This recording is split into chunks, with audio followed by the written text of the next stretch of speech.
eager to go out. But even they want to go out, also they are not feel comfortable.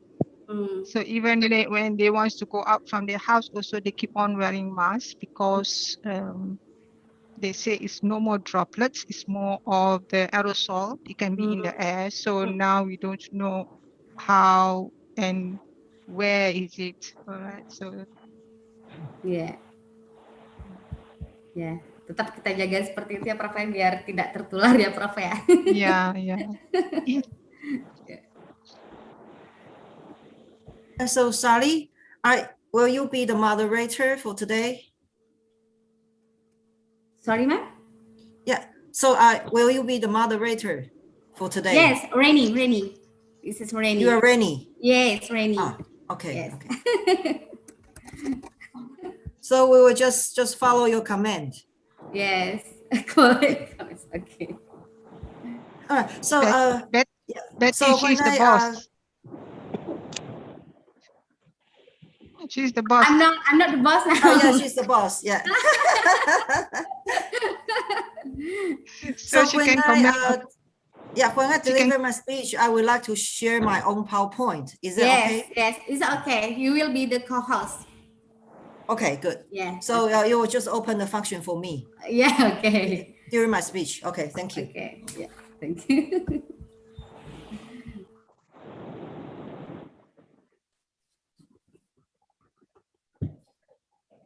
Same here, Budesi. When I give my presentation, I'd like to share my own PowerPoint, if that's okay. Yeah, is it okay? You will share your by yourself. Yeah, because I made a couple of changes from the last one. Okay. Yeah. Hi, Dr. Betty, Prof. Farida. Nice to meet you. My name is Ines. I'm actually located in Australia, so it's quite nice to be listening to the experiences from various different countries. Yeah, Yes. me too. Yeah, nice to meet all of those very what do you call that excellent and the expert in each individual area, and it's good with this platform, one another. I think we can share, we can learn from one another. We are talking about sharing and learning from each other. Absolutely.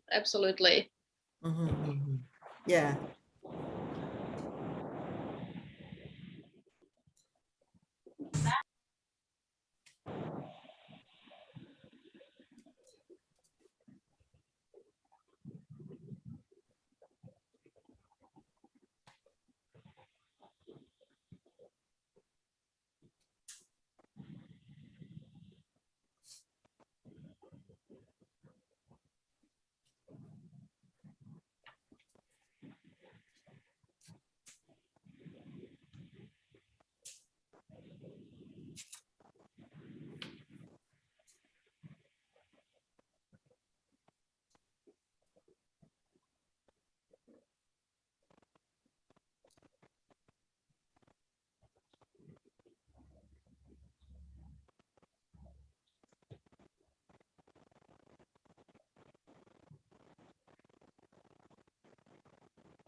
Saya sekali.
In one of the lectures in Alifah Science College.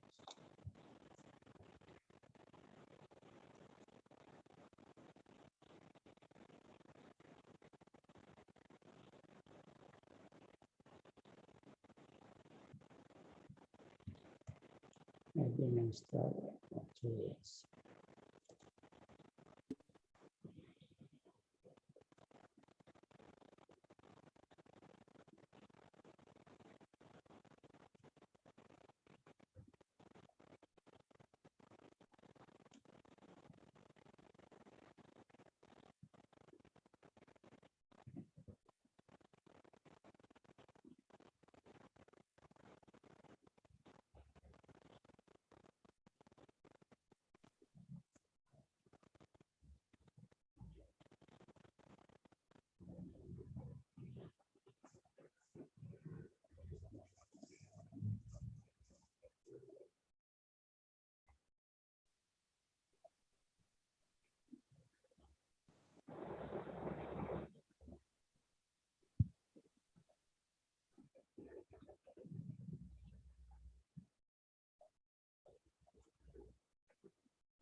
Nek anu, nek Zoom meeting.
Pero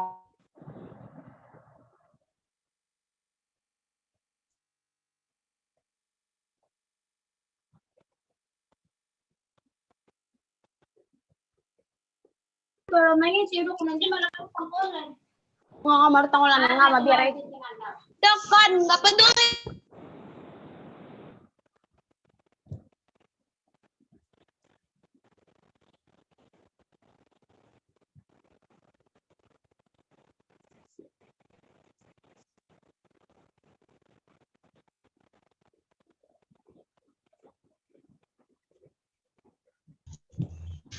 Selamat pagi, Profesor Hedi.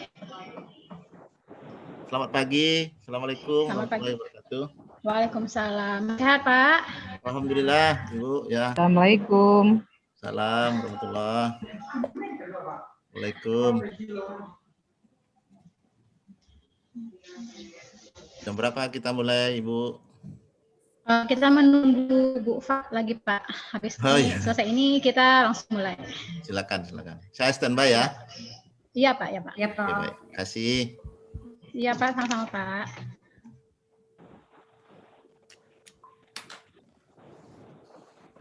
Periksa ke rumah, ke rumah sekali.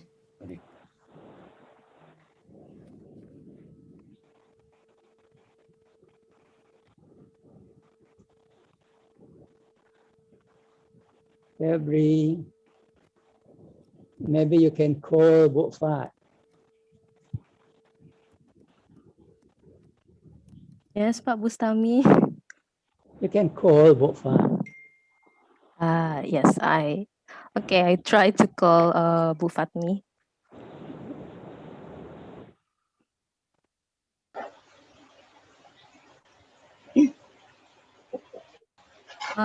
Bu Fat sudah join. Okay, all right. Ya. Oke, kita mulai lagi webinarnya Bapak Ibu semua. We start the webinar now. Bismillahirrahmanirrahim. Assalamualaikum warahmatullahi wabarakatuh. Waalaikumsalam warahmatullahi wabarakatuh. Shalom, Om Swastiastu, Namo Buddhaya, Wedi Dongshen. Good morning, everyone. Welcome and thank you for all participants who have joined us in Zoom or YouTube live streaming Stikes Alifah Official for international webinar, the third series of Alifah Health Science College with topic The World Strategy Against COVID-19 Pandemic, Best Practice from Other Countries. My name is Dian Paramita. As the host, will guide our webinar today. Before we start, I would like to read the rules for today's webinar so that the webinar runs in perfect order.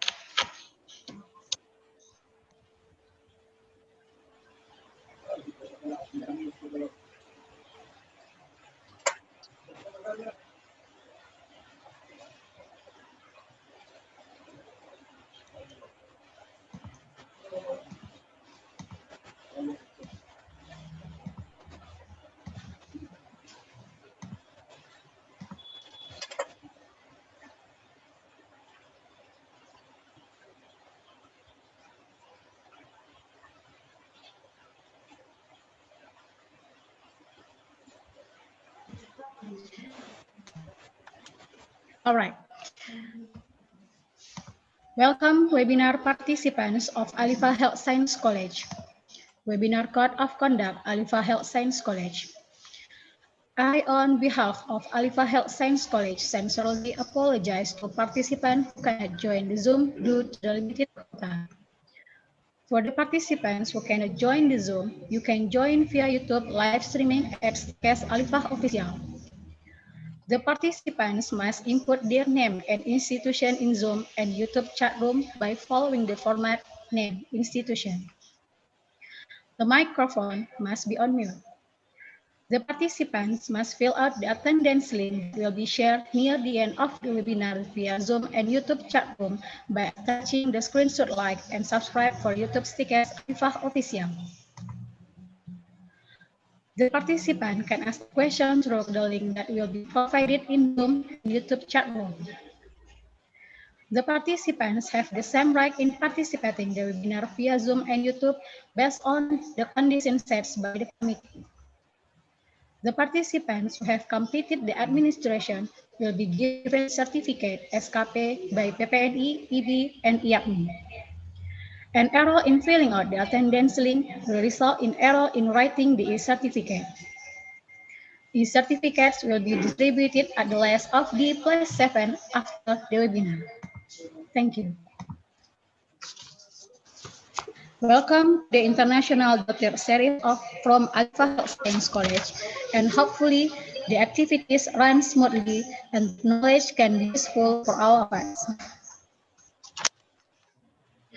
Let us welcome Head of the Alifah Nur Ikhlas Padang and Administrator Education Foundation, Head of Alifah Health Science College and the academic staff, Head of LLDT Region 10 Indonesia, Professor Dr. Heri MBA.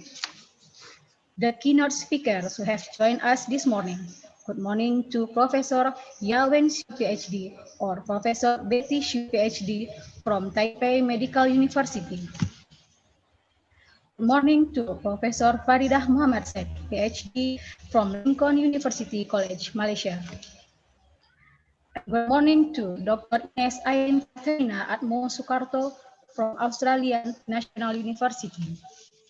We would like to thank the committee's team who have done their best way to carry out this webinar, and especially to all the webinar participants, their series of Alifah Health Science College. First and foremost, let us express our praise and gratitude to God Almighty, who has bestowed His mercy and grace. Because of His blessing, we can attend the webinar this morning. Also, do not forget to say praise to our Prophet Muhammad SAW for his efforts and fight to make a better life for humankind, filled with light and knowledge. Starting our webinar, let us listen to Indonesia National Anthem.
In order for our webinar to run smoothly, let us listen to Asmaul Husna.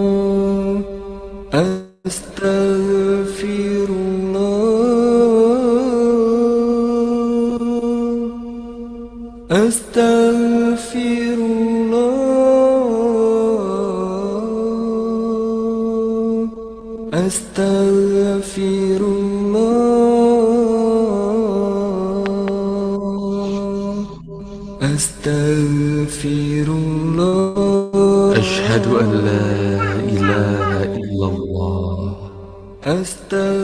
وأشهد أن محمدا رسول الله.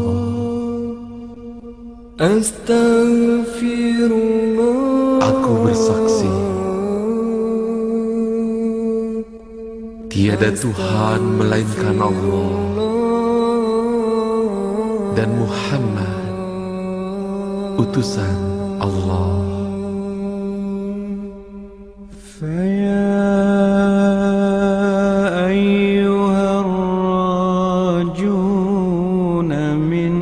شفاعة صلوا عليه وسلموا تسليما.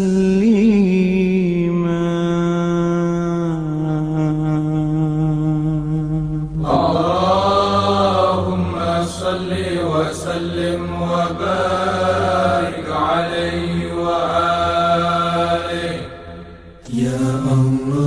Aku berlindung kepada Allah dari godaan syaitan yang terkutuk. Dengan nama Allah yang Maha Pengasih lagi Maha Penyayang. Hanya milik Allah Asmaul Husna. Maka bermohonlah kepadanya dengan menyebut Asmaul Husna. Dan tinggalkanlah orang-orang yang menyimpang dari kebenaran dalam menyebut nama-namanya. Nanti mereka akan mendapat balasan terhadap apa yang mereka kerjakan. Ya Allah, Ya Rahman, Ya Rahim, Ya Malik, Ya Quddus, Ya Salam, Ya Mu'min, Ya Muhaimin, Ya Aziz, Ya Jabbar, Ya Mutakabbir, Ya Khaliq, Ya Bari, Ya Musawwir, Ya Ghaffar, Ya Qahhar, Ya Wahhab, Ya Razzaq, Ya Fattah, Ya Alim, Ya Qabid, Ya Basit, Ya Khafid, Ya Rafi', Ya Mu'iz, Ya Mudhil, Ya Sami', Ya Basir, Ya Hakam, Ya Adil, Ya Latif, Ya Khabir,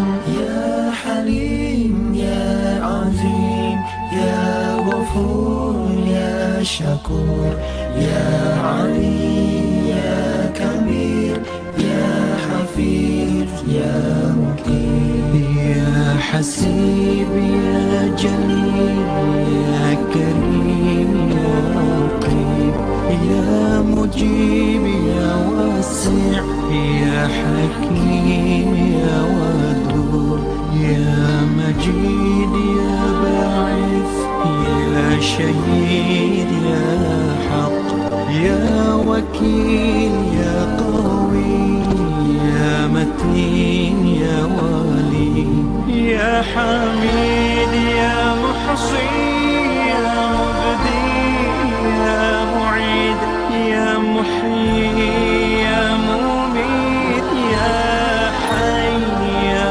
Qayyum, Ya Wajid, Ya Majid, Ya Wahid, Ya Samad, Ya Qadir, Ya Muqtadir, Ya Muqaddim, Ya Muakhir, Ya Awwal, Ya Akhir, Ya Zuhir, Ya Batin, Ya Wali, Ya Muta'ali, Ya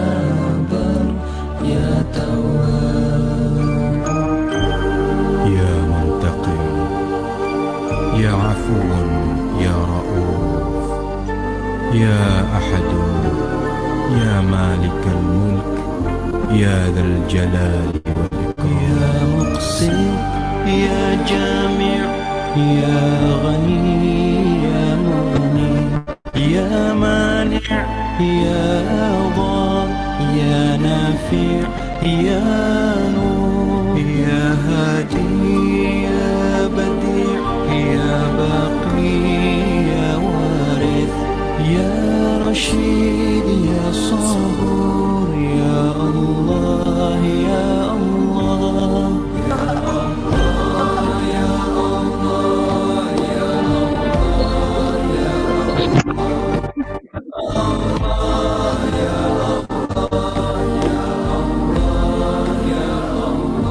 Segala puji bagimu ya Allah. Yang pertama, tanpa ada yang mengawali. Yang terakhir, tanpa ada yang mengakhiri. Yang tak terlihat oleh pandangan orang yang memandang. Yang tak tergambarkan oleh bayangan orang yang membayangkan. Engkau ciptakan makhluk dengan kekuasaanmu. Engkau ciptakan segala sesuatu dengan kehendak-Mu. Segala puji ya Allah yang memberi kami kemampuan untuk mensyukuri nikmat-Mu, yang membuka bagi kami pintu-pintu ilmu keilahian-Mu. Segala puji ya Allah dengan segenap pujian yang dikumandangkan para malaikat dan para makhluk yang dimuliakan. Segala puji bagimu atas nikmat yang kau berikan kepada kami, hamba-hambamu yang telah mendahului maupun yang akan datang. Pujian kami haturkan kepadamu sebagai penghukum untati dan meminta ampunan, sebagai penyebab memperoleh ridho, pengantar jalan menuju surga. Segala puji bagi ya Allah, Kau ciptakan kami sebagai hamba-Mu dan sebagai umat Nabi Muhammad, kekasih.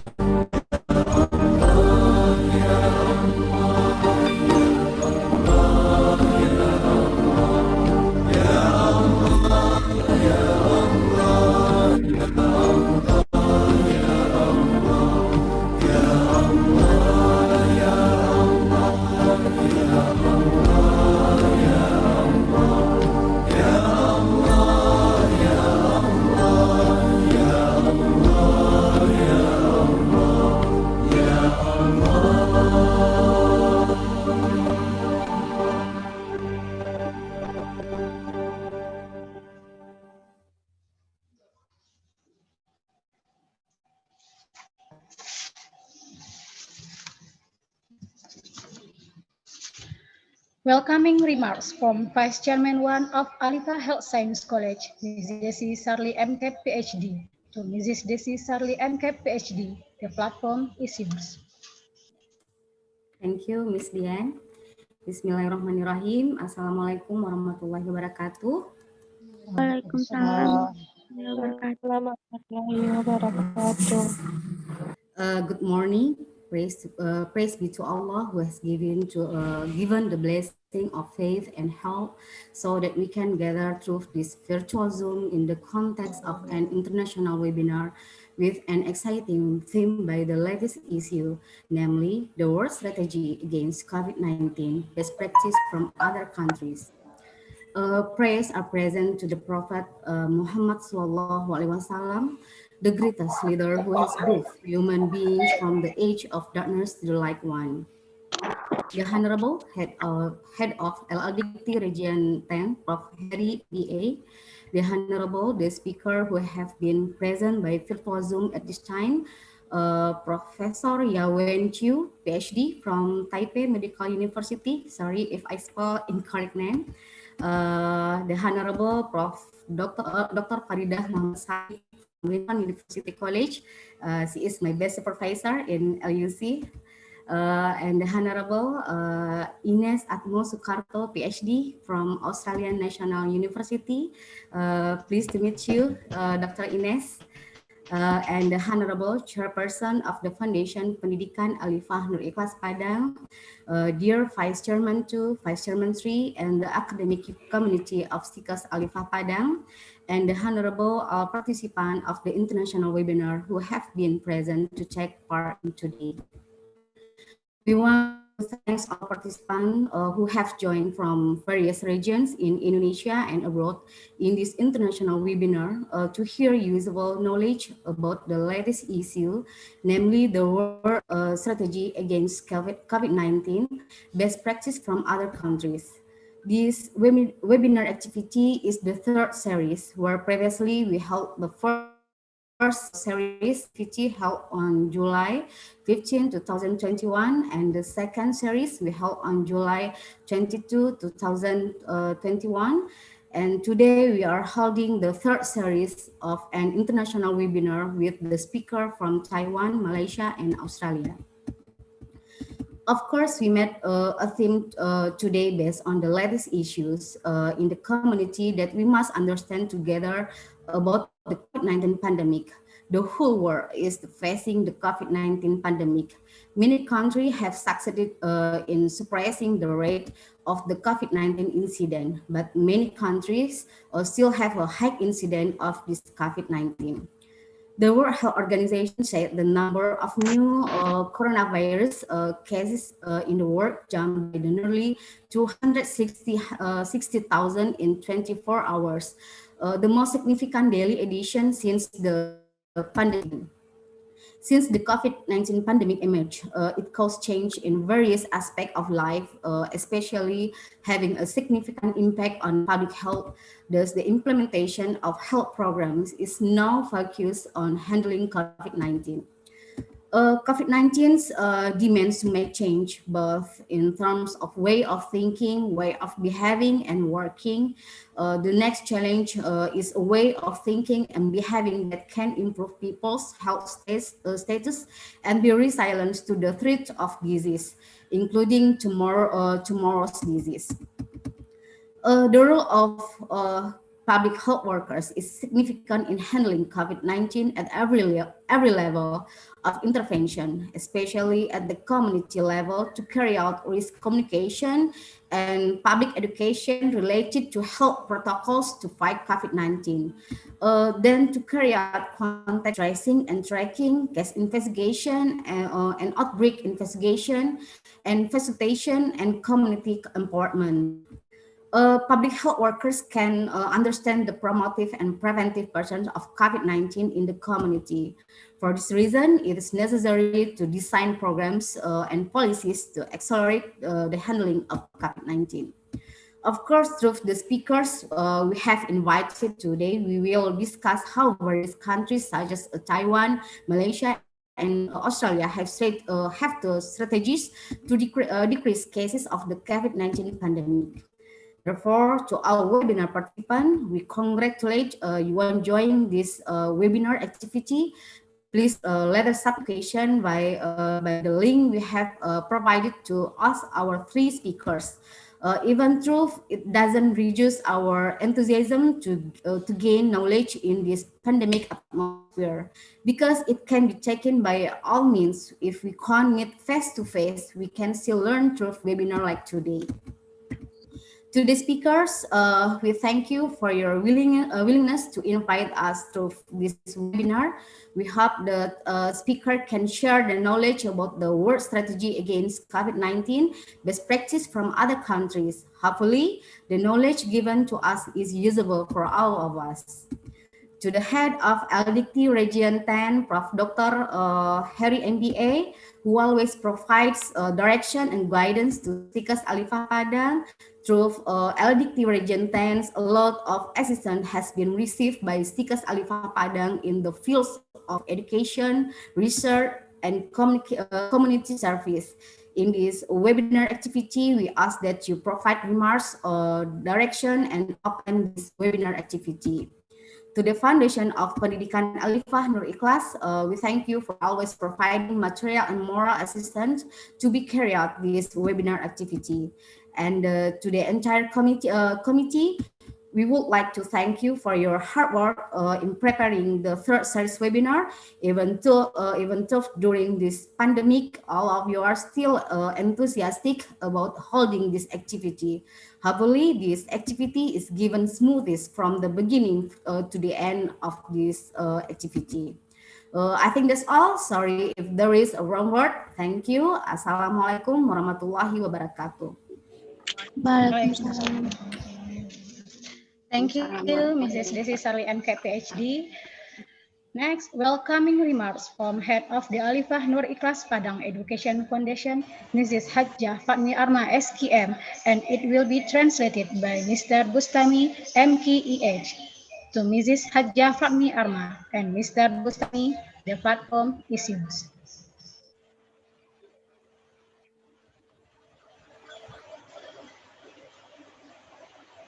Bismillahirrahmanirrahim. Assalamualaikum warahmatullahi wabarakatuh. Waalaikumsalam warahmatullahi wabarakatuh.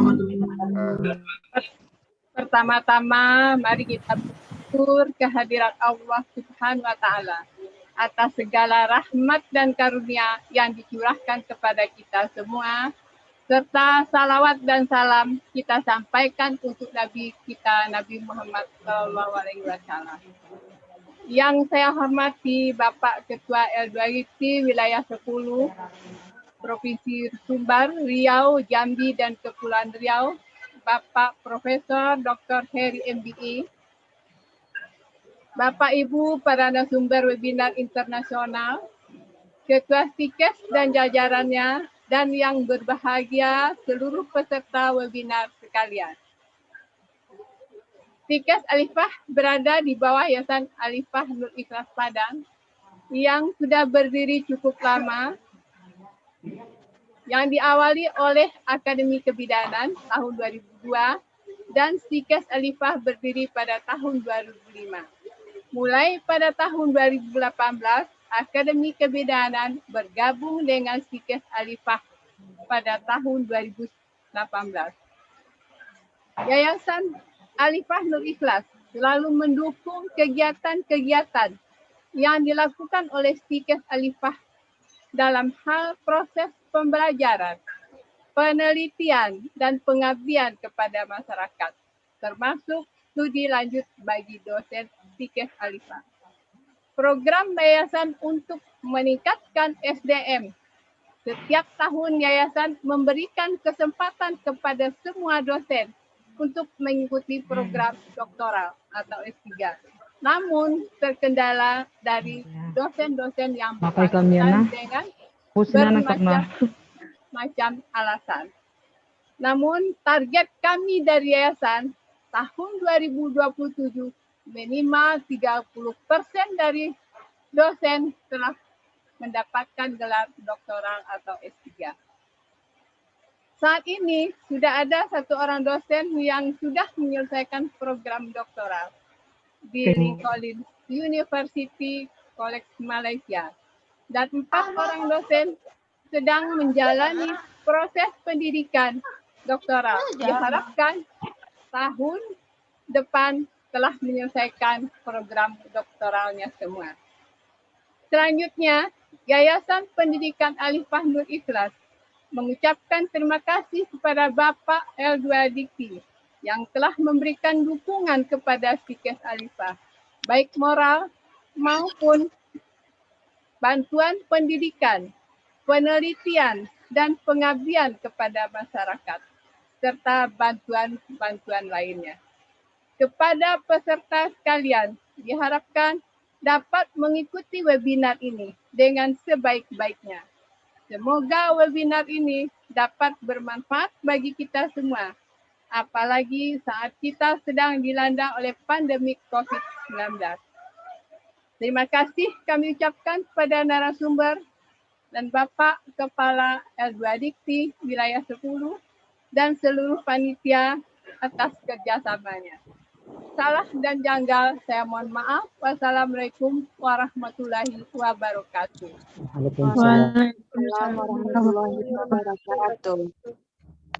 First of all, let's our praise and gratitude to God Almighty, who has given or bestowed His mercy and grace to us. We also do not forget to say praise to the Prophet Muhammad sallallahu alaihi wasallam.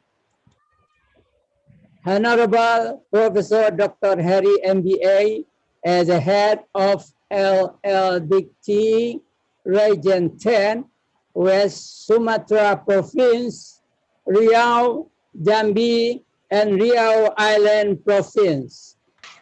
Honorable the speakers of international webinar, Alifah Health Science College, Chairman of Alifah Health Science College, and all staffs and participants of this international webinar.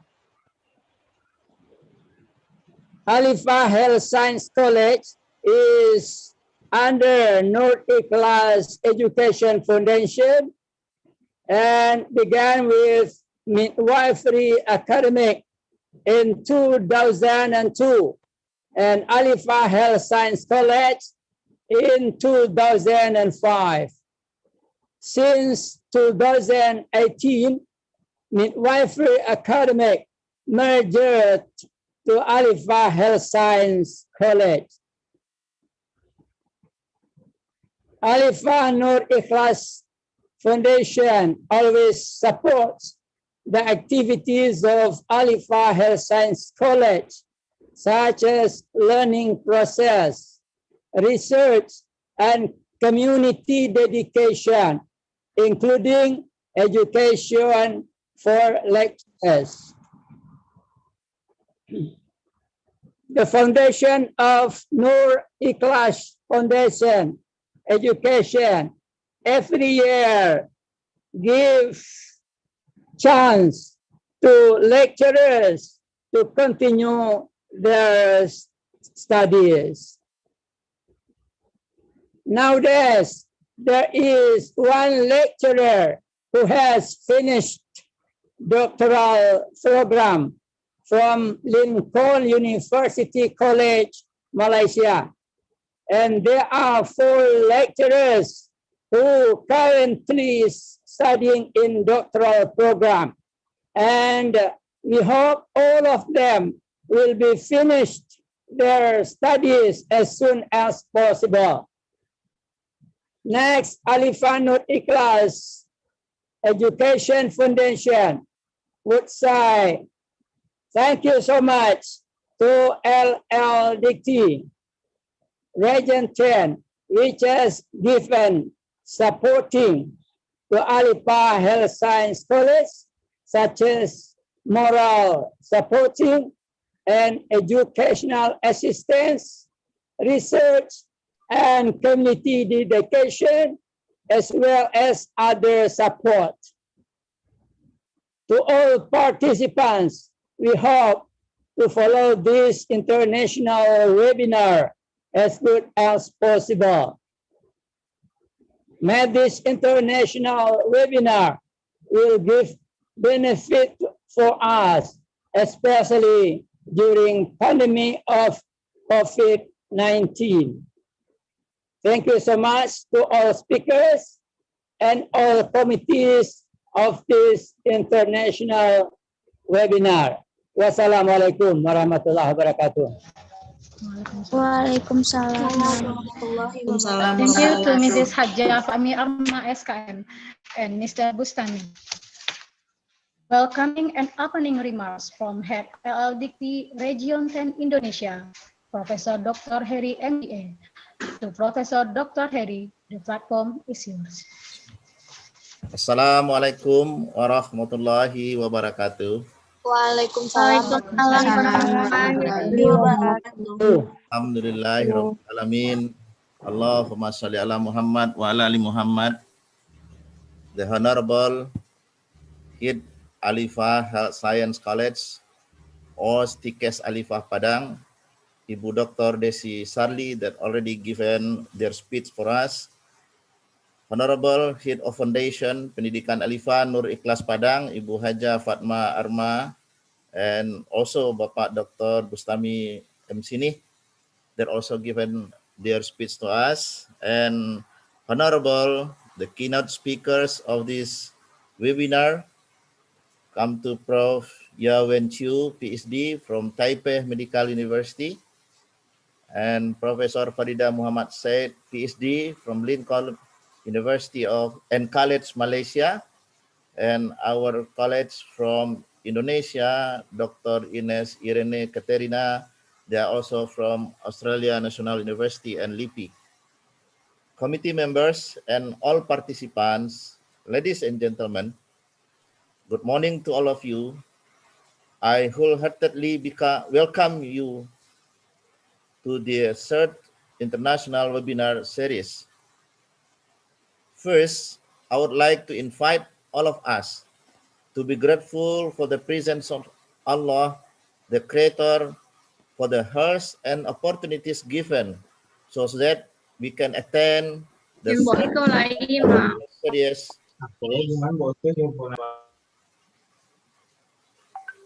held by Stikes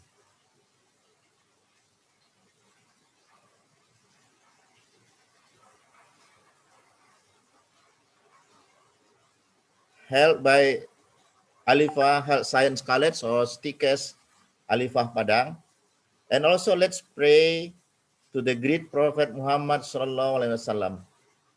Ladies and gentlemen, on this happy occasion, I express my deepest appreciation to Alifah Padang for Stikes Alifah Padang of Alifah Padang Health College for conducting this webinar series by presenting experts in their fields from various leading universities to provide information and good understanding of the topics discussed, namely strategies to deal with the pandemic COVID-19.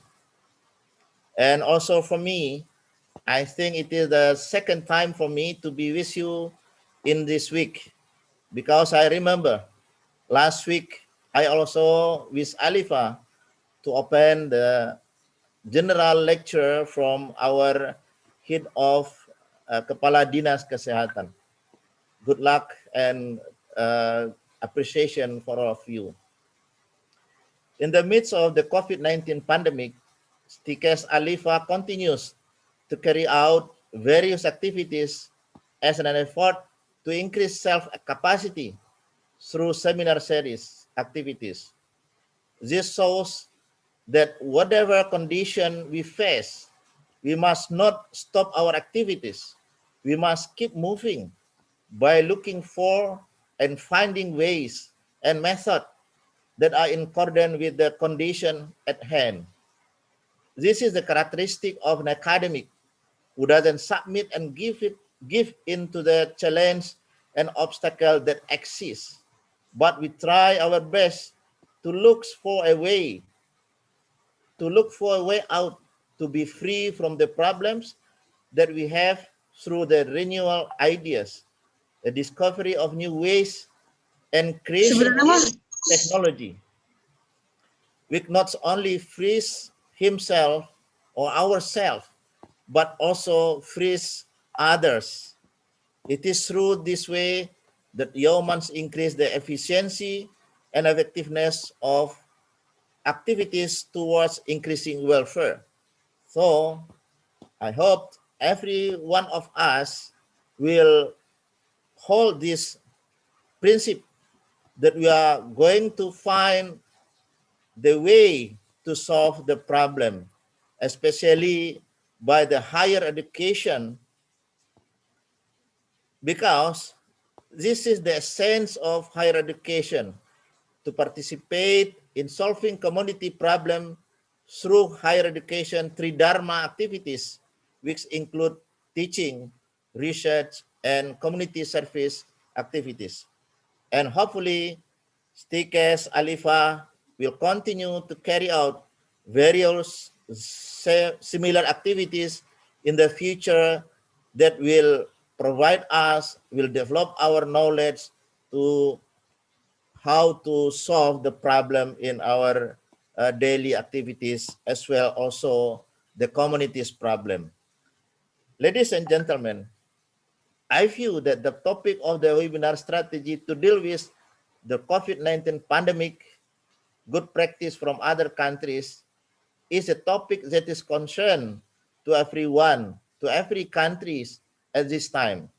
Several countries have experienced an increase in the number of people infected by COVID-19, which is also accompanied by increase of the number of people who die.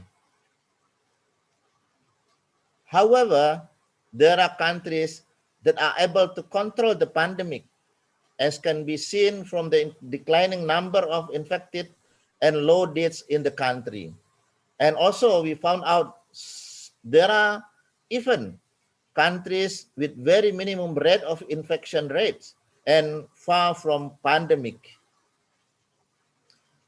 The various conditions of the pandemic in each country are the result of the interaction of many factors, of course, including the policies and strategies that they implemented.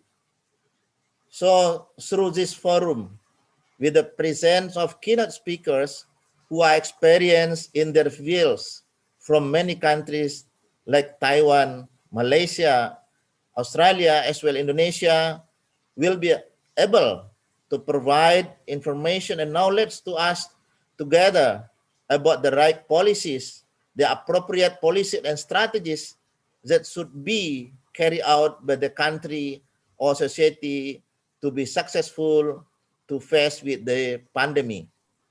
In the face of the COVID-19 pandemic, as well things that should not be done by the countries. So, therefore, do not miss for all the participants, do not miss every paper, every material given by the keynote speaker, get complete and useful information for all of us with the enthusiasm. Also take advantage also from this forum to establish network as fellow researchers and academics who can contribute to collaborate in the various fields. And we recognize we are here academicians as well as also as students in this forum can change ideas, information, and later on probably we can have more collaboration to improve our quality of our education. Ladies and gentlemen, I would like to close my remarks and officially announce the opening of webinar series conducted by Stikes Alifah by saying Bismillahirrahmanirrahim. Thank you for your attention and see you in next future series, webinar series conducted by Alifah or others university. Thank you. Assalamualaikum warahmatullahi wabarakatuh. Waalaikumsalam warahmatullahi wabarakatuh. Thank you to Professor Dr. Heri MDM. Next, the sharing of knowledge or experience from our keynote speakers today, Professor Yawen Siu, PhD, as the first keynote speaker, and Professor Fidah Muhammad Said, PhD, as the second keynote speaker, and Dr. Ines Irene Katerina Atmos-Karto as the third keynote speaker. As we all know, our discussion today is about policies in various countries in dealing with the COVID-19 pandemic. And will be guided by our moderator, Ms. Febri Handini, MKM. To Ms. Febri, the platform is yours. Thank you very much, Bu Dian. Assalamualaikum warahmatullahi wabarakatuh. Good morning. Good morning, everyone. Professors, professors, honorable guests, and Honorable Bu Haji Fatmi Arma SKM as the head of Foundation Pendidikan Alifah Nur Ikhlas Padang, the Honorable Professor Dr. Heri MBA as the head of LLDT Region 10, and the Honorable Bu Desi Sarli MCAP PhD as the Vice Chairman, one of Stikes Alifah Padang, distinguished guests, ladies and gentlemen. My name is Febri Handini, and I am the moderator for this webinar. Welcome to the international webinar of Stikes Alifah, as this webinar is part 3 of webinar series that been conducted by Stikes Alifah Padang. It's my honor to be a moderator for this international webinar, and also it's an honor for me to have 3 speakers here with us this morning. The theme of this webinar is the war strategy against COVID-19, best practice from other countries. So as we know that one of current regulations in Indonesia is the imposition of restrictions of community activities, or we call it PPKM, was carried out on consideration because a number of areas had high risk in Indonesia.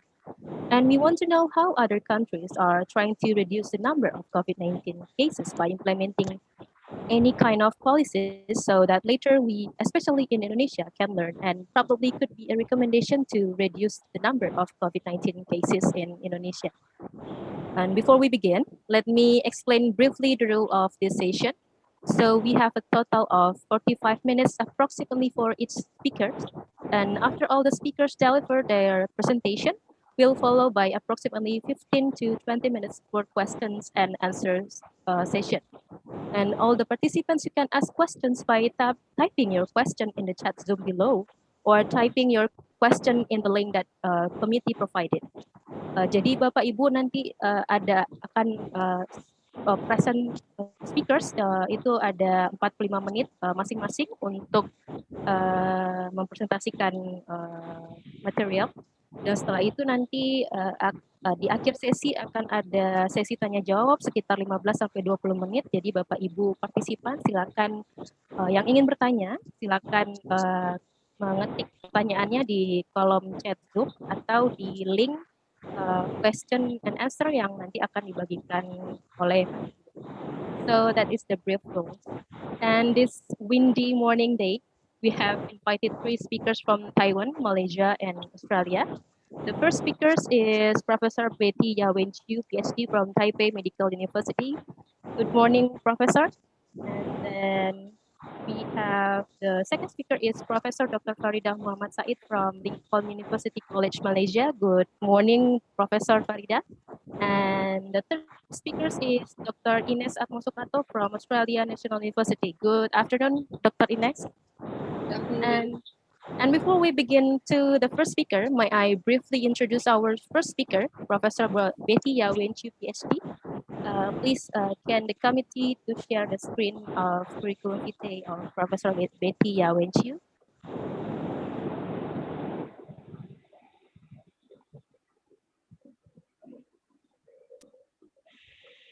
Okay. Professor Betty Yawen Chiu is now a professor and director in master program in Global Health and Development College of Public Health, Taipei Medical University. And she also a Taiwan regional director of Asia Pacific Academic Consortium of Public Health. And then Professor Betty Yawen Chiu started her career in 2011 as supervisor at Taiwan Harms at Taiwan Harm Reduction and Association and Taiwan Evidence-Based Medicine Association, and as a counselor at Taiwan Health Corps. She started as assistant professor at School of Public Health, Taipei Medical University until 2013. And until 2018, she was a director and associate professor in Master Global Health and Development, College of Public Health Nutrition, Taipei Medical University. Professor Yawen Chiu has published more than 50 papers in reputable reviewed journal articles, and her research interests are global health organization, health assistance policy, health and safety, as well as evidence medicine promotion. So that is a brief curriculum vitae of Professor Yawen Chiu. So ladies and gentlemen, without further ado, I would like to invite Professor Betty Yawen Chiu as the first speaker. for Professor Betty Abenchu. The time is yours. Thank you. Thank you. So good morning and selamat pagi again. So it's my great honor to be here today with everyone. And thanks for the kind invitation from Alifah Padang, Alifah Health Science College, right? This is a new school to me. And I believe I can also learn a lot from this webinar, including learn from Dr. Farida from Malaysia and Dr. Ines from Australia. I am looking forward to it. So without further ado, let me try to share my PowerPoint. Okay.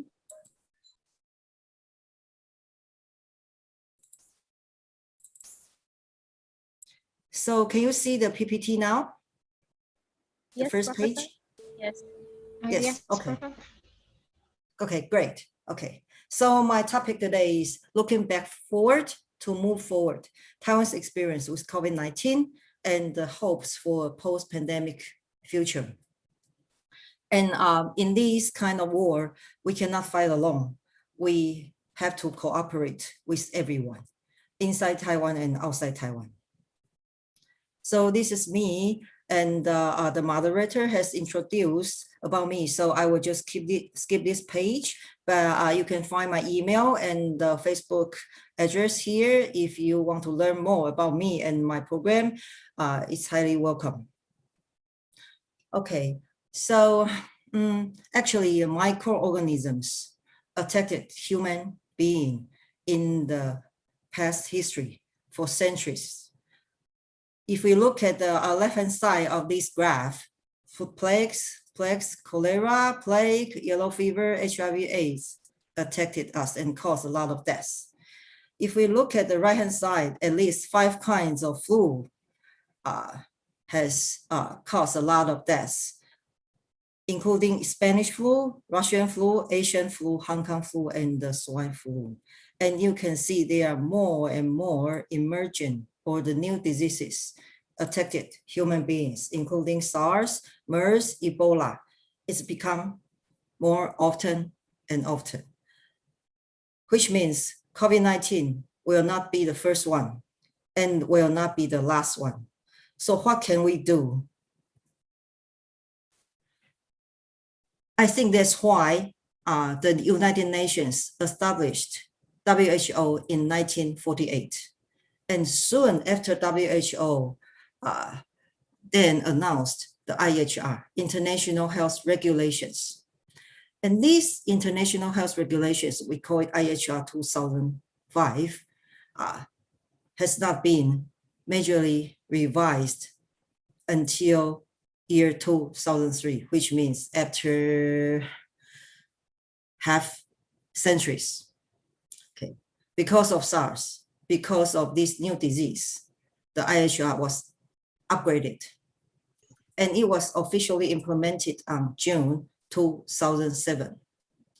This is not just the code of law, it's a collaborative mechanism to help everyone to secure global health security through global partnership. So everyone has to play one part of it. However, after this mechanism was established, did we live happily ever after? This is a big question, and I think you have the answer already. Just look at COVID-19 now. Affected more than 200 countries and the territories, and caused more than 4 million deaths in the whole world. And the number is still going up. So we know we have to work harder. And in my observation, we can try to summarize the early global failure of these following reasons, including inadequate contact tracing and tracking, resulted in the outbreak and the city lockdown in Wuhan, December 2019. And then the postponed announcement of public health emergency of international concern, we call it FAIC, and the pandemic from WHO. Delayed border control of passengers from epidemic area, insufficient tracing system to identify close contacts, city lockdown without personal hygiene practice, social distancing and avoidance of large-scale gathering, mass testing without 14 days isolation of the positives, shortage and the panic buying and hoarding of PPEs, limited response to disinformation dissemination. I will talk about this later. Lack of professionalism and political neutrality. So what's the situation now? When compared with the world number, the average is 529 deaths per million population. I think Indonesia and Taiwan are much lower than this. Okay, especially Taiwan, so far, we have 15,000 confirmed cases, 700 more deaths, and the average is 32 deaths per million population. So I would like to share the secret of Taiwan with you. Maybe it's not a secret anymore. Okay, so anyway, we are holding two world number one numbers from the bottom. Okay, one is the COVID deaths per million. Okay, Taiwan is here. And the GDP loss. And this number is from Brookings, published last September. And we already know, we also know that in order to survive or to win the next round, we have to speed up the vaccination of the whole population. Okay. If we look at the graph here, at current paces, it will take some Asia Pacific economies years to build immunity. The bar means years needed to cover 75% of population from now. And the blue bar means it can take shorter than 1 year. This is a prediction, okay? And Taiwan is here, which means we have to speed up. So if we look at the Taiwan situation from the beginning of the pandemic, okay, I want to share with you. How did we keep 0 confirmed cases in more than 300 days? We are actually doing fine in the first 500 days until the recent outbreak in May. You can see a huge peak happen just this year, 2.5 months ago. But it's coming down. After my personal experience is after 2.5 months of working from home, we can manage the situation, and hopefully we can keep this kind of record longer. All right, so what's our secret? Here are the 6 key factors I summarized and would like to share with you the lessons from Taiwan's early response. 1, SARS experience. 2, high alert and timely response. 3, risk communication and information transparency. 4, proper resource allocation. 5th, transmission prevention using smart technology. 6, the credits goes to every citizen in Taiwan. They can follow the guidance very well. Okay, first, I have to say we learned from SARS experience a lot. It's a bad experience, but very good lesson to Taiwan. Also, coronavirus also occurred in China in 2002 and affected more than 30 countries. And in Taiwan, we have 346 infected, 73 deaths. Among the deaths number and the infected number, about 100 cases, 1/3 were health workers, including 11 deaths. The death rate is too high for Taiwan, and we have a loss of 820 million economic loss in USD. So what happened then is that a series of nosocomial infections occurred in major big hospitals, which means our border control didn't function well in 2003. And our government response have only very limited integration mechanism. Taiwan was excluded from WHO, lack of international support. And the worst situation is the healthcare workers and patients were suddenly locked in the hospital, causing a panic among health personnel and the citizens. This is a picture taken in 2003, April.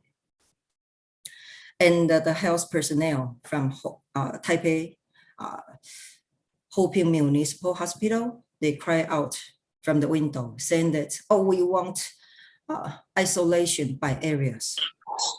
We don't want to be locked here. Suddenly, we don't want to wait to die here. And this is a very shocking scene 17 years ago. And that triggered a lot of regulatory review and the organizational adjustment since then. Taiwan government amended Communicable Disease Control Act at least twice and restructured of Ministry of Health and the Taiwan CDC, including established the National Health Command Center with a cross-agency integration with complete prevention and response system, and recruitment and training of infectious disease specialists was largely enhanced. That's why we can establish the COVID-19 Central Epidemic Command Center right away, okay, very quickly, since we found there's something wrong. Okay, so this is the structure of our cross-agency integration system. We call it National Health Command Center, NHCC, and the commander is Minister of Health. And under that, it actually comprises by more than 10 ministries who are related or involved in the COVID-19 prevention and control, including the Ministry of Transportation. Okay. And under that, there are 3 sections: the logistics, operation, and the intelligence. And this intelligence section is very special. Okay, I will just explain later. And this somehow echoed to the summary report recently. They say that whole of government approach is quite important in this combat of COVID-19. And this advisory group is comprised by experts and the scholars invited by the minister, and they only do evidence-based decision making.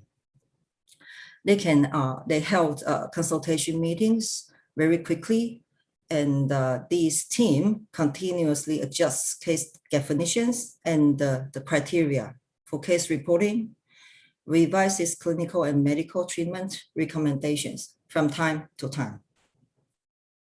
And we are very fortunate that in our political top leaders, there are at least 3 of them have a medicine or health training background. For example, the former Vice President of Taiwan,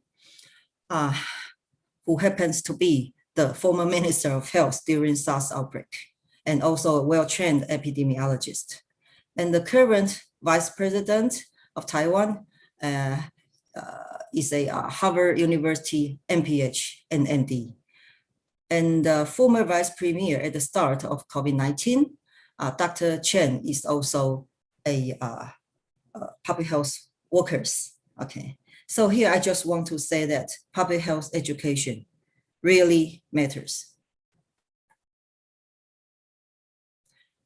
So the president of Taiwan, Dr. Tsai Ing-wen, was elected as one of the 100 most influential people by Time magazine last year. And I would like to quote what they said. It's hard to find a world leader who's had a better 2020 than Taiwan President Tsai Ing-wen. She won re-election in January, oversaw one of the world's best responses to the COVID-19 pandemic, and the health and economic recovery, especially when we compare her with the other leaders in the big countries, our leader seems to be very strong and healthy. All right, so back in the New Year Eve of 2020, we have timely response. During the New Year Eve, everyone is celebrating for the new year. But the Taiwan CDC officer, they didn't sleep. They noticed information from social media indicates that at least 7 atypical pneumonia cases had been reported in Wuhan. We are very lucky because it's written in Chinese and we can read it. Okay. Immediately, Taiwan CDC called a press conference and notified the WHO and started onboard health screening of passengers on direct flights from Wuhan. So this is the message they caught in the social media. It's issued by the Wuhan Health Committee in China on December 30th, 2019. And it says, okay, there is a typical pneumonia cases, and it's an emergency notification to the health agencies in China. Okay. So when we see a typical pneumonia cases, our Taiwan CDC just trigger their nerves. They think, okay, this is something very bad. Maybe SARS, maybe something related to SARS, but this is big. We have to be more cautious than just relax. Okay, so Taiwan banned the entry of Chinese nationals from Hubei on January and extended the ban to all Chinese nationals on February.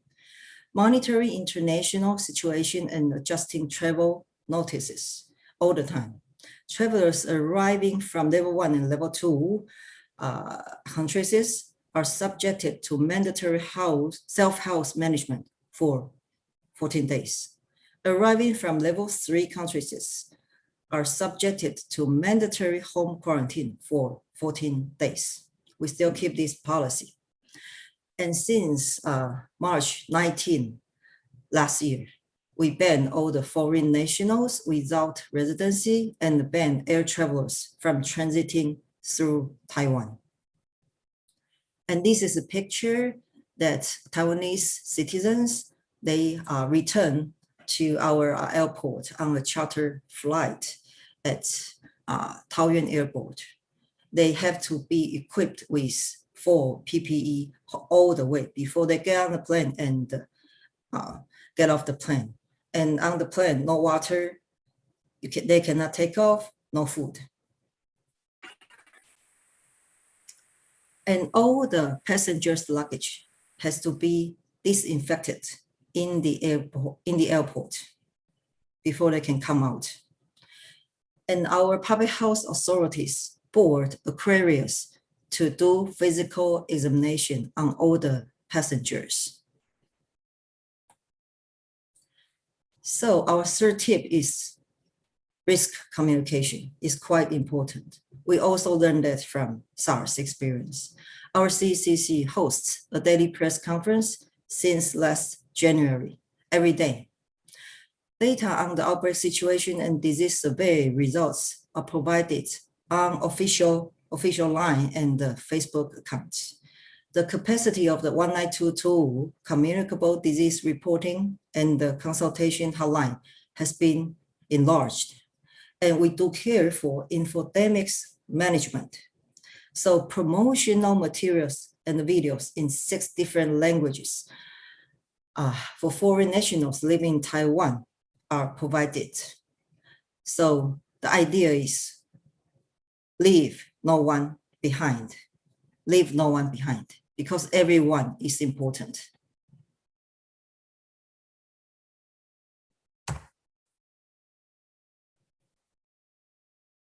Okay, so it's a bit slower. Okay, we provide material in Burmese, Vietnamese, Bahasa Melayu, and Thai language, and Bahasa Indonesia. Not just the material, we also provided suitable video clips on the Taiwan CDC website for everyone, anytime. And this is a picture of the press conference held by CECC. The gentleman in the middle is the Health Minister, Dr. Chen, and also a TMU graduate. So we are very proud of him. And he's also the commander. And in this press conference, we also have sign interpreter. So even the people cannot hear, they can also be kept on the same page. This kind of dashboard will be displayed every day, so to keep information transparent. And this is the hotline 1922 is toll-free, 7 days a day, 7 days a week, including at least 4 kinds of domestic dialect operators. So the information transparency were achieved by the linkage of different databases.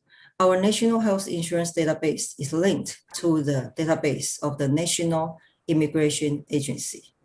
So the frontline healthcare workers are immediately aware of suspected infections based on the travel history and the symptoms.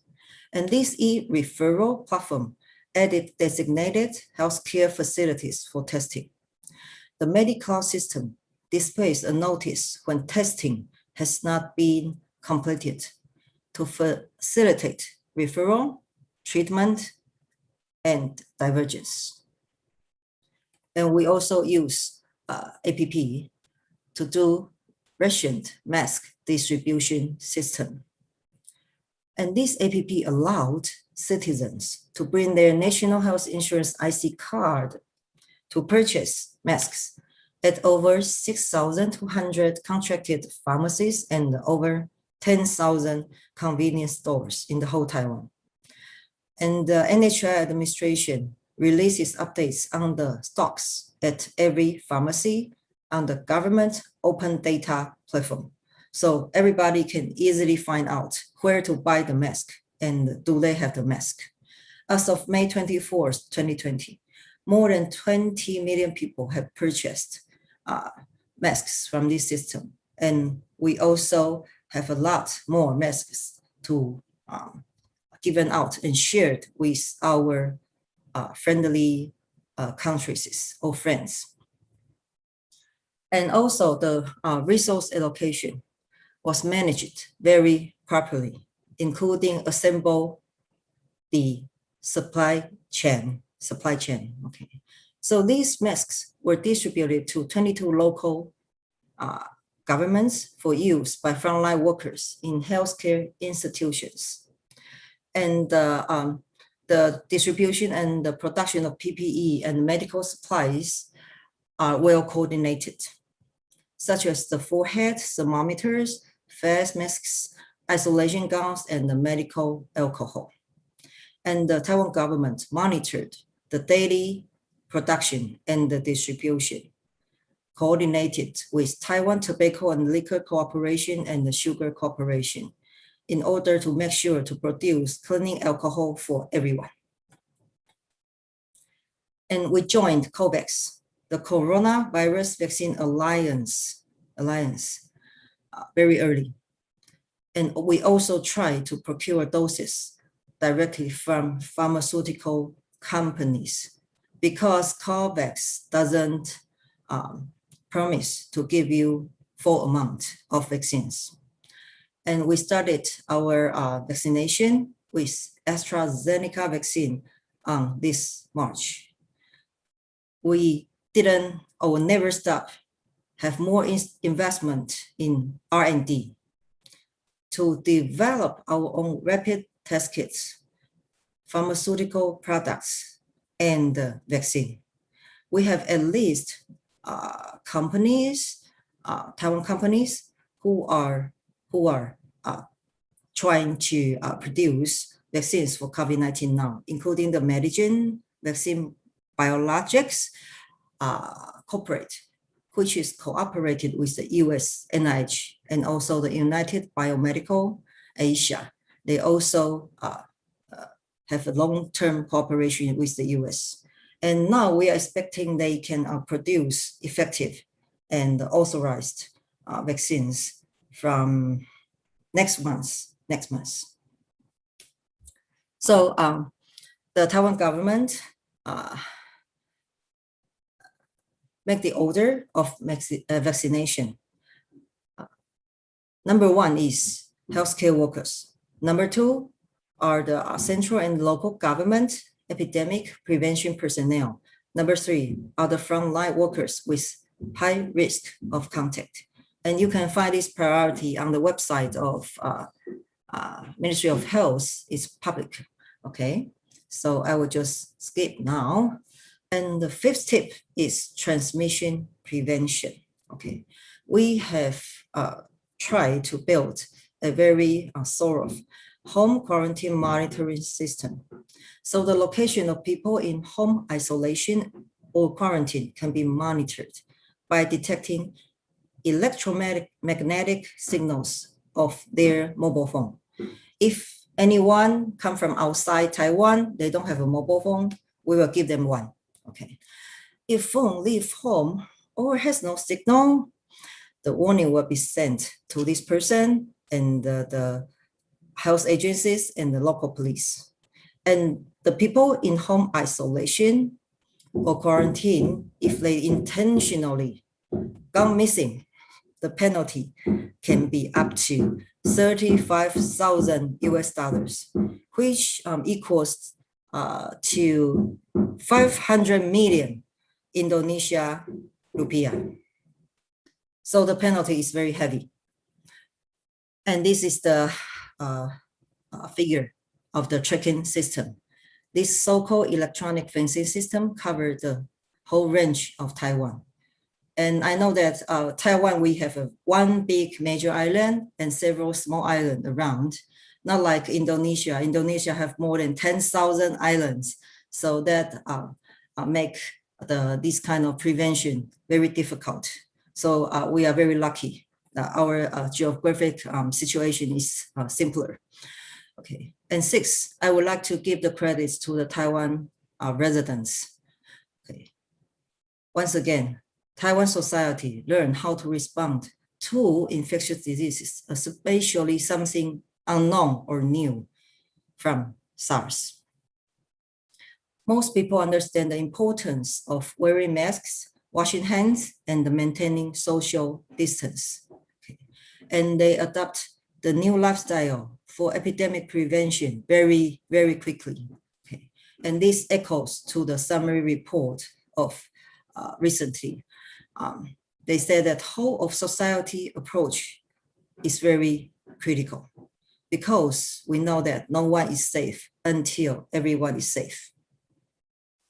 And this is the photo in our MRT station, people following government policies and wear masks on the metro.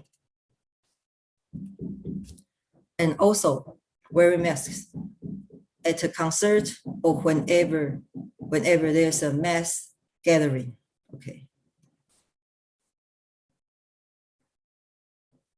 And the general public practicing social distancing very often now, every day. It's a routine now. For example, when they are waiting for the public transportation and in the primary school, students, when they're eating lunch, they have this board and they don't talk to each other. Okay, they just stay on the seat to keep safe distance. When you are waiting in the queue for takeaway, the more floor markings for social distancing are there already. And people are eating at department stores with also the board and without talking. So here, I would like to draw your attention to a progress report issued by the Independent Panel for Pandemic Preparedness and the Response, which is led by two very well-known ladies. One is the former Prime Minister of New Zealand, Helen Clark, and also the former President of Liberia and the Nobel Peace Laureate, okay, Ellen Johnson Sirleaf. Okay. In their summary report, they point out prioritizing health or prioritizing the economy has proved to be a false dichotomy. Economic outcomes have been better in economies where strict public health control measures have been implemented effectively. Also, these apply to the pace of recovery, with more strict public health measures being followed by stronger economic recoveries. So my short tip here is no health, no wealth. Take care of the health first. And there are more response review published by some authorities, including the World Health Emergency Independent Oversight and Advisory Committee, IPPR, Review Committee on the Functioning of the IHR 2005, Global Preparedness Monitoring Board, etc. And my research team found that their common conclusion for the key success factors are, at least including these three: whole of government and whole of society approach, infodemic management, health literacy, and past experience. These three are very critical. So I would like to share the last one key factors with you. Okay, our secret weapon, National Health Insurance System, instituted 25 years ago, a single payer compulsory social insurance plan and the mechanism. It's a full digitalization of medical information system, cover more than 99% of Taiwan population and 93% of health facilities, with more than 85% public satisfaction rate. So we are pretty close to the SDG 3.8 universal health coverage goal. And this system is using digital technology and the digital infrastructure of the Taiwan government to help with the COVID-19 control this time. This database, once again, is linked to the database of National Immigration Agency. And the medical system displays the notice when testing has not been completed. Rationed mask distribution system allows citizens to buy the masks or supplies from more than 1,600,000 pharmacies and stores. And the NHI administration releases updates of the stocks on the government open data platform. And this is the picture of the NHI IC card. It also served like a personal ID card in Taiwan now. And this is the picture to show that people can use the IC card to buy masks in the pharmacy. Okay. So if we look back, my wrap up for the health security governance and the reform in the country level are, we learn from the past. Infrastructure reorganization, effective new laws and regulations, and public health practices are all very important. And not just rely on the laws, strong and reliable leadership, including trust in expertise and keep transparent, are important. Strict border control measure to guard every point of entry is the very beginning, very important beginning. Implementation of innovative technology, including ICT-based surveillance, smart healthcare, will be the trend after the pandemic and during the pandemic. For the global level, my humble suggestions are improvement and revision of IHR 2005, including national core capacity need to be enhanced. Monitoring and evaluation framework need redesign, and also penalty clause has to be added. And also the reform of WHO has long been discussed, including its funding, leadership, and to be more inclusive, to invite reliable partners to share best practice, like the host today, and help trace the pandemic's origin, to echo the G7 declaration, to achieve leave no one behind.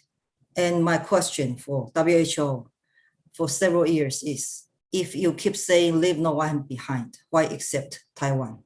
We deserve to participate in WHO. So invest more in health security, and One Health approach may be necessary in the future or now. Okay, I've been to many places in Indonesia, including Jakarta, Yogyakarta, Amalta University, University of Indonesia. I met Dr. Agustin Kusmayati a lot. She's one of my good friends. And I like to visit Indonesia again. Let me say the conclusion here, that the collaboration continue. Terima kasih. Thank you. That'll be all for my speech.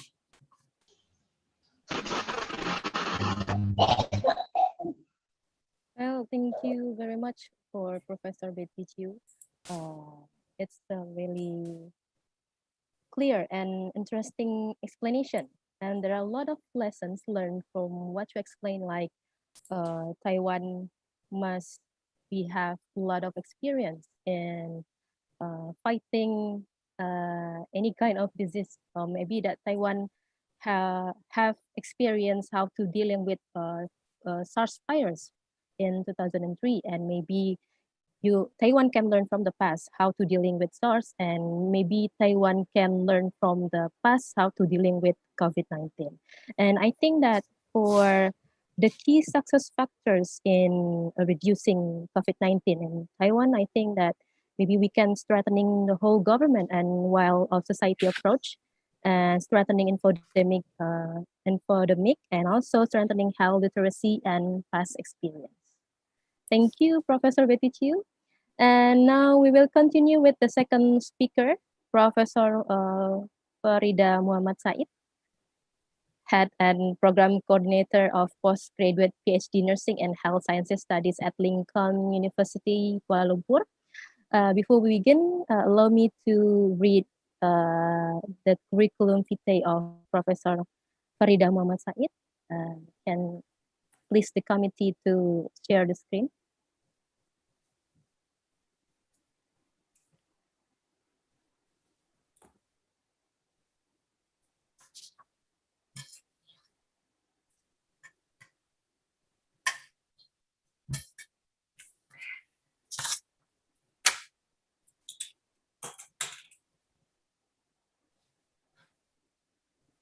Okay. So Professor Dr. Farida Muhammad Said has many years working experiences in the area of nursing clinical, academic, and management throughout her career. And I have read your curriculum vitae that you have more than 25 years experience in nursing clinical, academic, and management. And also, Professor Farida Muhammad Said, her experiences included appointed as clinical nursing director in Medina Kingdom, Saudi Arab, head of nursing postgraduate and research in Lincoln University College, and head of nursing program in University Putra, Malaysia. And Professor Dr. Farida Muhammad Said also actively involved with international mobilization academically and upskill program. And she has supervised many PhD students, including Bu Desi Sarli. And also her research interest includes community and public health, and nursing education, and QIP. And her current research interest focuses on patient smart e-health education and QIP. And Professor Dr. Farida Muhammad Said was awarded as Excellent Outstanding Quality Patient Safety Award in Medina. And she received 4 RMC research grants while in IPM, and was awarded as Erasmus Mundus Scholarship to Portugal. Okay, thank for So that's a short introduction of Nggak lain Professor itu. Faridah Muhammad Said. Nangis gitu. Now, without further ado, Gini ya. for Professor Astaga. Muhammad Said, please, the stage is yours. So Kasi much meron for tari the ni ko ni very siya mo ko. beautiful introduction, and thank you so much. My humble, what we call that, CV. All right. Let me share with my. Where is my?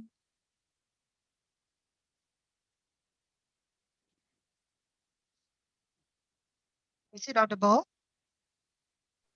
Is it Yes, audible? Professor? Yes. Okay. Yes. Yes, All bro. right. Thank you. Okay. Allows me to what to call that, to speak in Bahasa Malaysia for this. Saya memanjatkan kesyukuran kehadiran Allah Subhanahu Wa Taala for our good health dan juga able to share dalam program ini, dan juga selawat untuk Nabi Muhammad Sallallahu Alaihi Wasallam. Okay. So today is our very, what to call that, sharing of experience, the best practice for how to fight or how to go to the war for this COVID-19. Okay, this is where I come from. I'm from Lincoln University College, one of these private college in Malaysia with a very high impact ranking in the global. And if you want to know more about this, you can, what do you call that, you can access to our website. All right. So I hope more from Indonesia will come and join our PhD program. All right. Okay. I will start my presentation with the history of pandemic of the 20th to 21st century. So I don't need to introduce what is COVID-19, what is coronavirus, because I think everybody knew about that, not only during our present time, but previously in our great-great-grandmothers, they already knew about that. Because if you look at the virus itself, we call H1N1, H2N2. So this is all already present in the previous. So throughout that 20th century, three influenza pandemic occurred, okay, throughout the decade. And it started in 1918, before we are born. Then we have that Spanish flu, as what Dr. Becky was telling us. And in 1957, when the year I was born, we have the Asian flu. And then after that, it put a stop until 1968. We have the Hong Kong flu. So also one of the Asian flu as well. And so it is caused by H3N2, okay, which estimated about 1 to 4 million deaths each, all right? And in 21st century, 2009 to 2010, we have this H1N1, the re-emerging, remember? Previously, we have H1N1 in 1981, but in 2009, it appeared again. So the thing is that what we can say is this virus is keep on rotating themselves. All right. A pandemic vaccine was developed soon after that and produced and developed in multiple countries during the first year of the pandemic. This is one of the efforts to reduce the burden of this pandemic. Okay? So because of that, the vaccine, this is more of the first line protection. The pandemic was a bit milder. Okay. So we can summarize what we said about the history was in this picture, which you can get from any of those websites. You see, it started from 1910 until currently, doesn't stop there. As what Dr. Becky was saying, it's not going to stop in any other, in future or in, what do you call that, in current, in the short duration, but you will be moving on, all right? So I will explain why it keep on moving on. Sorry, I got a very bad sore throat, sorry. So now, what are we having now? So currently, what we see, Asian is preparing for the worst. Am I right? So everybody in Asian country is very very nervous about the pandemic is getting worse. So as what you can see in June 2021 to up to July, you can see the number of cases in Indonesia is going up. Similarly, in Malaysia, as I mentioned to Dr. Daisy just now, because we are neighbor, we are sisters, so we don't want to leave Indonesia alone. So we have to holding hands. So that's the reason why in Malaysia the number is increasing. Similarly with Vietnam, before that Vietnam was having a very low, but currently Vietnam also is the number is increasing. Similarly with Thailand, and Philippines is on the plateau currently. So the thing is that what you can see is that the number of cases that being detected for the positive is increasing, which is worrying, because the thing is that once they are positive from level or category 1, they can turn to category 4. But with the current situation, with the new variant of COVID-19, with the Beta, they have all those Delta. So the thing is that from category 1, they can only go straight to category 3 or 4, which is very alarming. Okay. So the reason of this upsurge of the number is that when they have a lot of activities, example as mass gathering. So what happens when there is a lot of mass gathering is that there is a transmission is much faster. There's no break in the chain of transmission. When you are dining together, because we know that during COVID-19 it can be a droplet, it can be also from the aerosol. So when many studies have shown that, especially those people who've been impacted by the COVID, they found that when they have gathering, when they are having dining together, the risk of getting infected is high, because they say that when you are eating, they start talking and laughing, so there is the possibility of transmission is there. Singing, exercising, shouting are identified to be the higher risk of COVID-19 transmission. So I can summarize, as long as there is a lot of opening out the mouth, the chance of transmission is there. So that is the reason why they encourage people to put on the mask.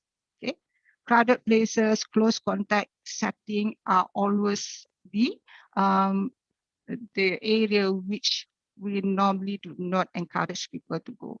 And even in the office, because in Malaysia, what happened is that when we start opening the offices, so that the people were in the same office, the number of our COVID-19 increased. So confined and enclosed space with a poor ventilation put the people in the room in high risk. All right. So that is the reason why everybody has to go work from home. Okay. So now we more or less we know how this COVID-19 increase and how it is people are at risk.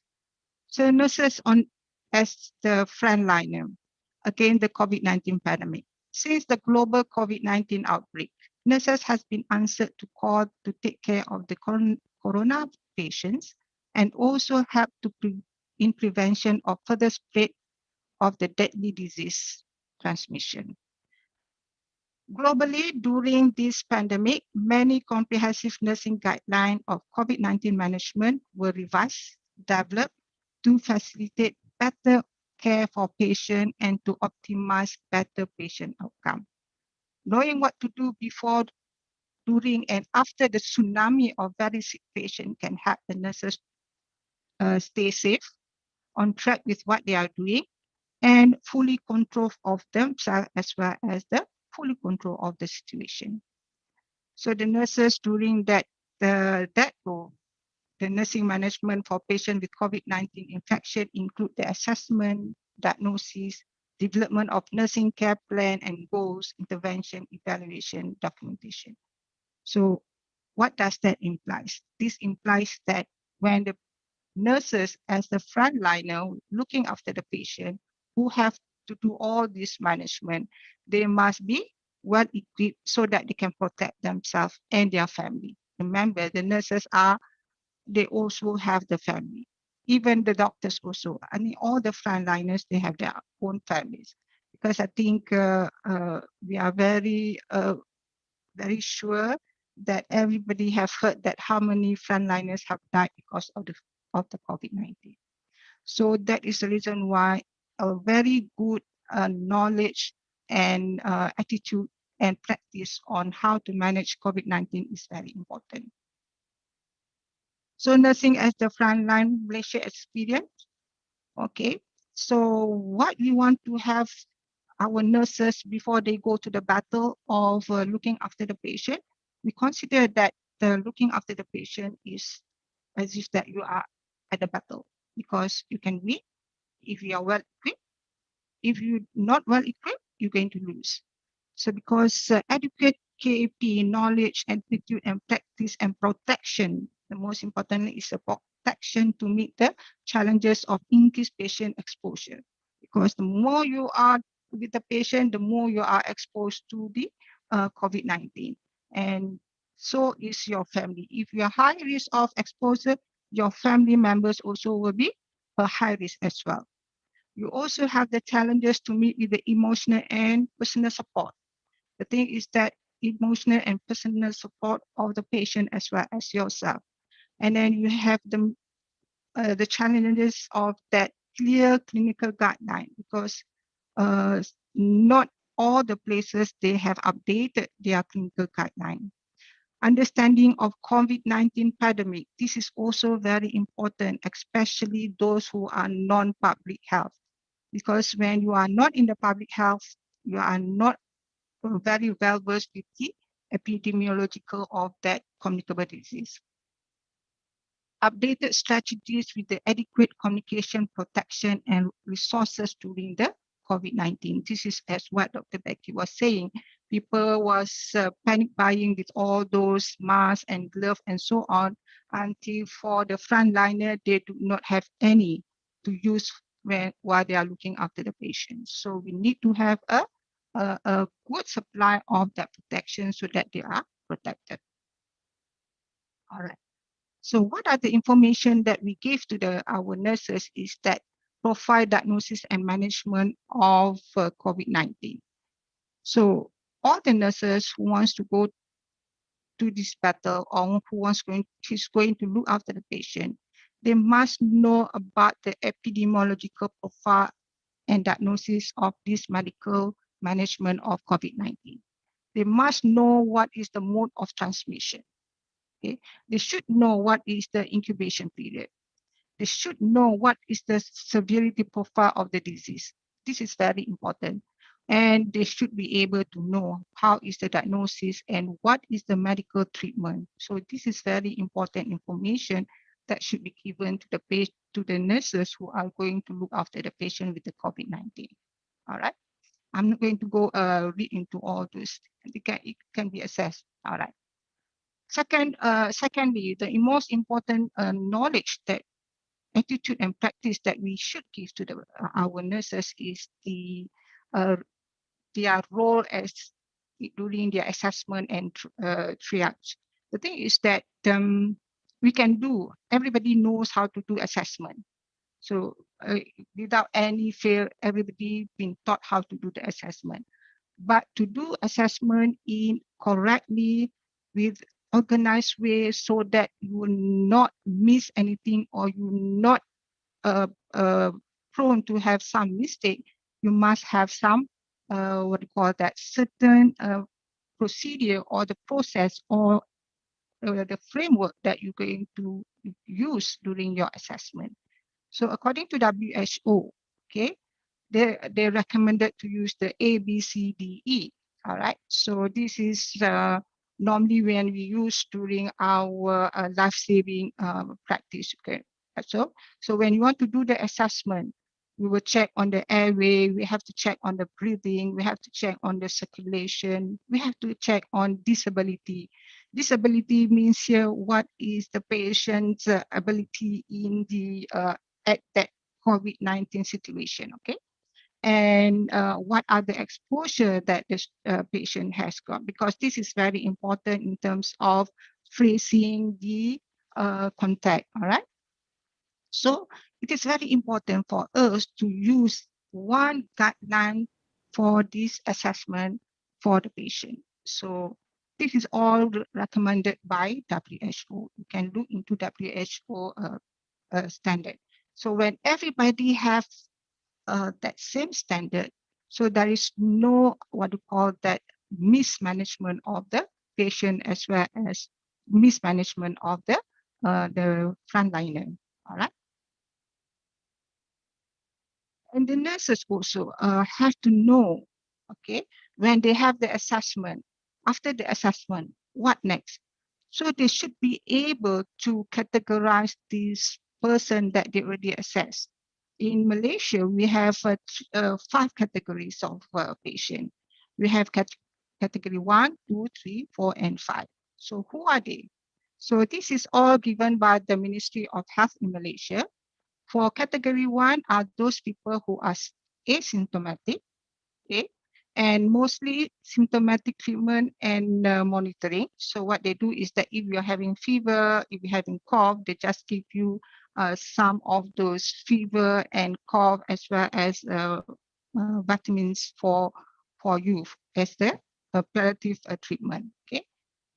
Category 2 is a symptomatic, where you have these symptoms with high fever, with persistent fever, and you don't have any pneumonia. So this is all the categories. All the frontliners are aware.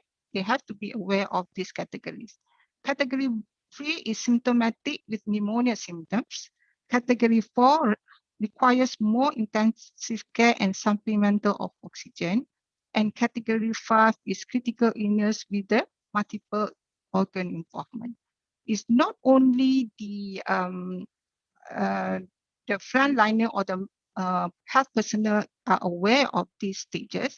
We also have this information for the public to know what categories are they, so that they can monitor themselves. So this is very important so that they know which level and when to go to the hospital or when to get the medical treatment. So another roles that the nurses will play during the COVID-19 is that they are expected to take some sample collection. So when they want to do the sample collection, we advise them to use the SAS or SAS, safe, accurate, and sufficient approach. They must be safe to themselves as well as to the patient.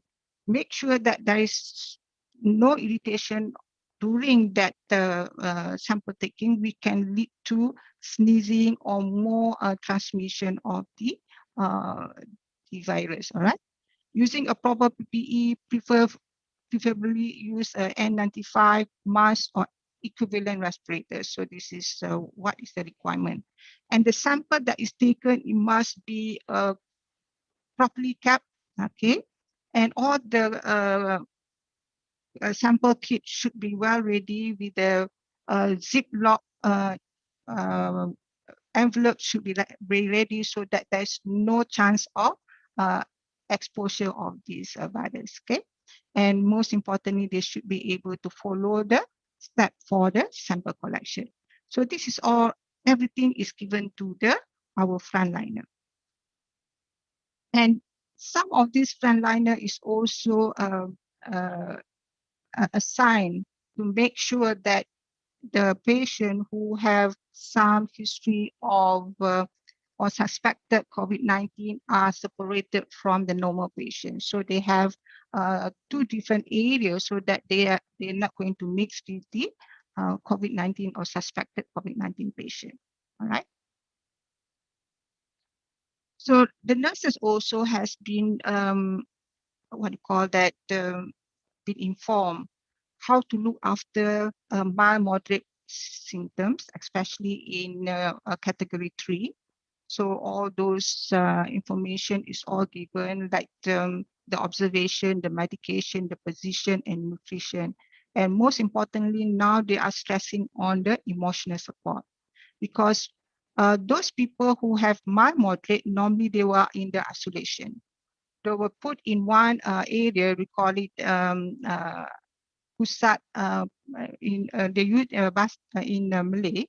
So this is pusat quarantine. Okay, so this is a pusat quarantine where they quarantine all these people with category 2 and 3. So what happened during this is that a lot of mental breakdown among the patient. Why? Because they are separated from the family. One. Number two is that some of these patients, they have the family who is already in category 4 and 5. So that's the reason why emotional support is very important. In critical care, this is a normal protocol that they have to follow, but they have to make sure the most importantly about the patient position in order to prevent pneumonia. And also they have to monitor on the oxygen level of the patient. Another area which is very important for me in public health is that care of COVID-19 dead body. Because in Malaysia, what happened is that beside all this, okay, we feel that, you know, safety first and all the time. It's not only one, but it is throughout the process, okay. Proper hand hygiene and use of PPE, that is a must. Okay, I think they have their own protocol.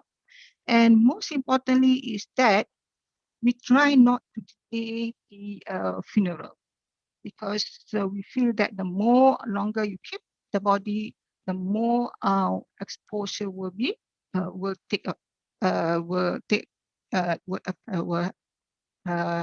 happen. Okay?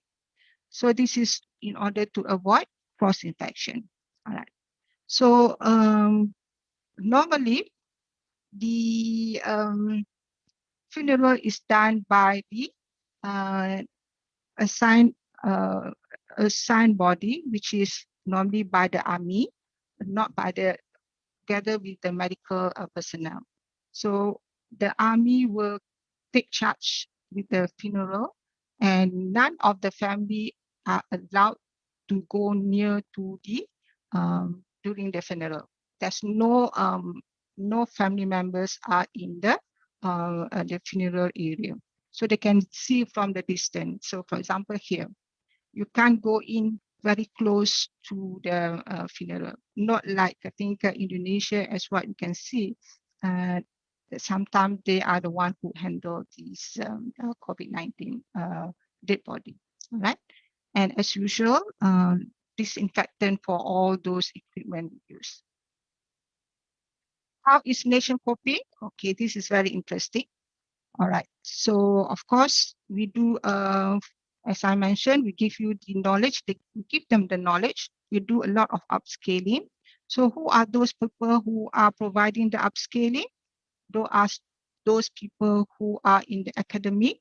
They were called to all these hospitals to provide all those training to all the nurses, the young nurses who just qualified, who are still waiting, because we need them to provide the services, as well as those who are a pensioner, who already retired, who wants to volunteer to come and provide the care. So we provide them with the upscaling skill. So during the first wave preparation of COVID-19, we have that assessment center care.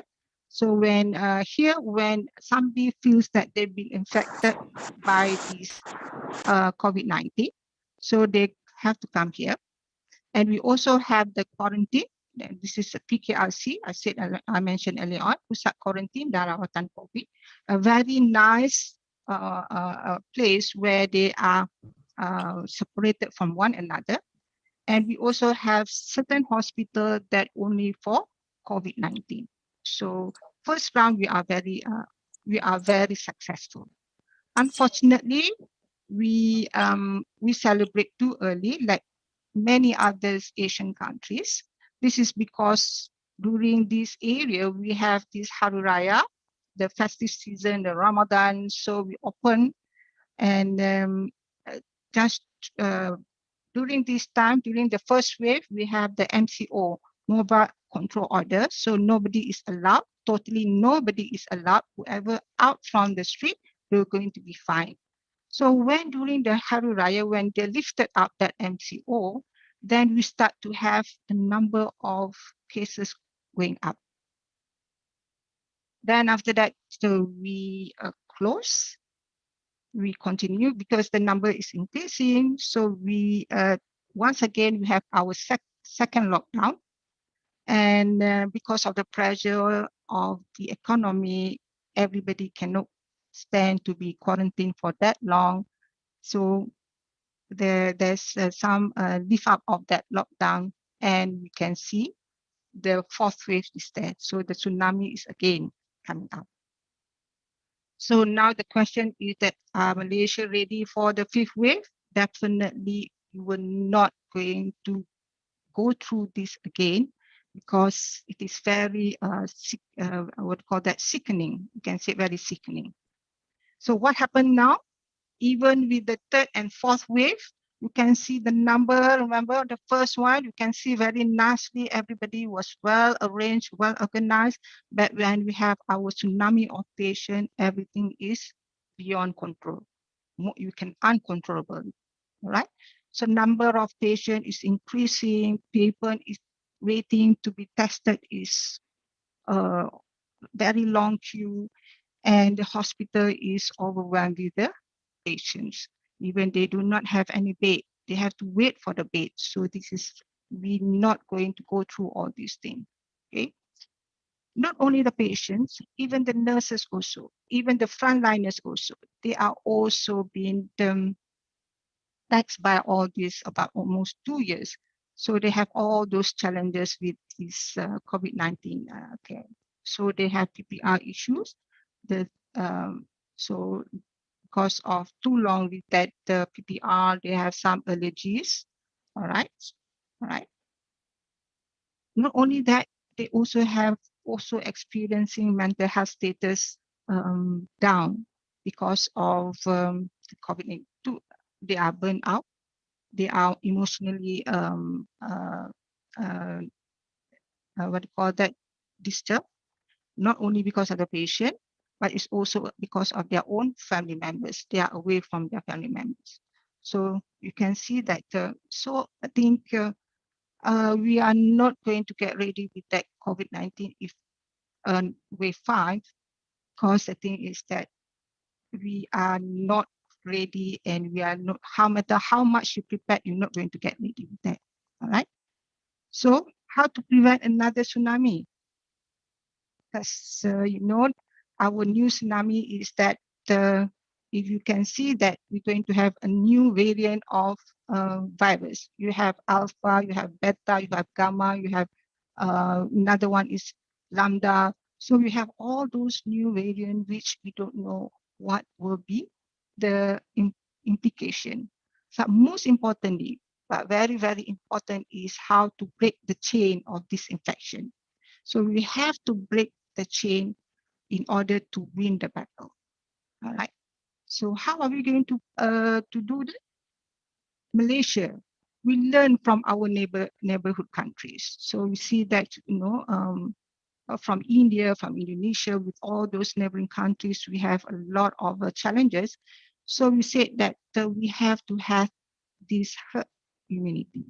Herd immunity is in order to contain the infections. So we have this COVID-19 vaccine isolation program. So we make sure that all the frontliners, regardless in medical or anybody who is involved with caring of this patient, to be vaccinated first. Okay. The vaccine is the one in the arm of the people. So many members of the public, quickly as possible, and all vaccine administration center PPV supplied according to the population.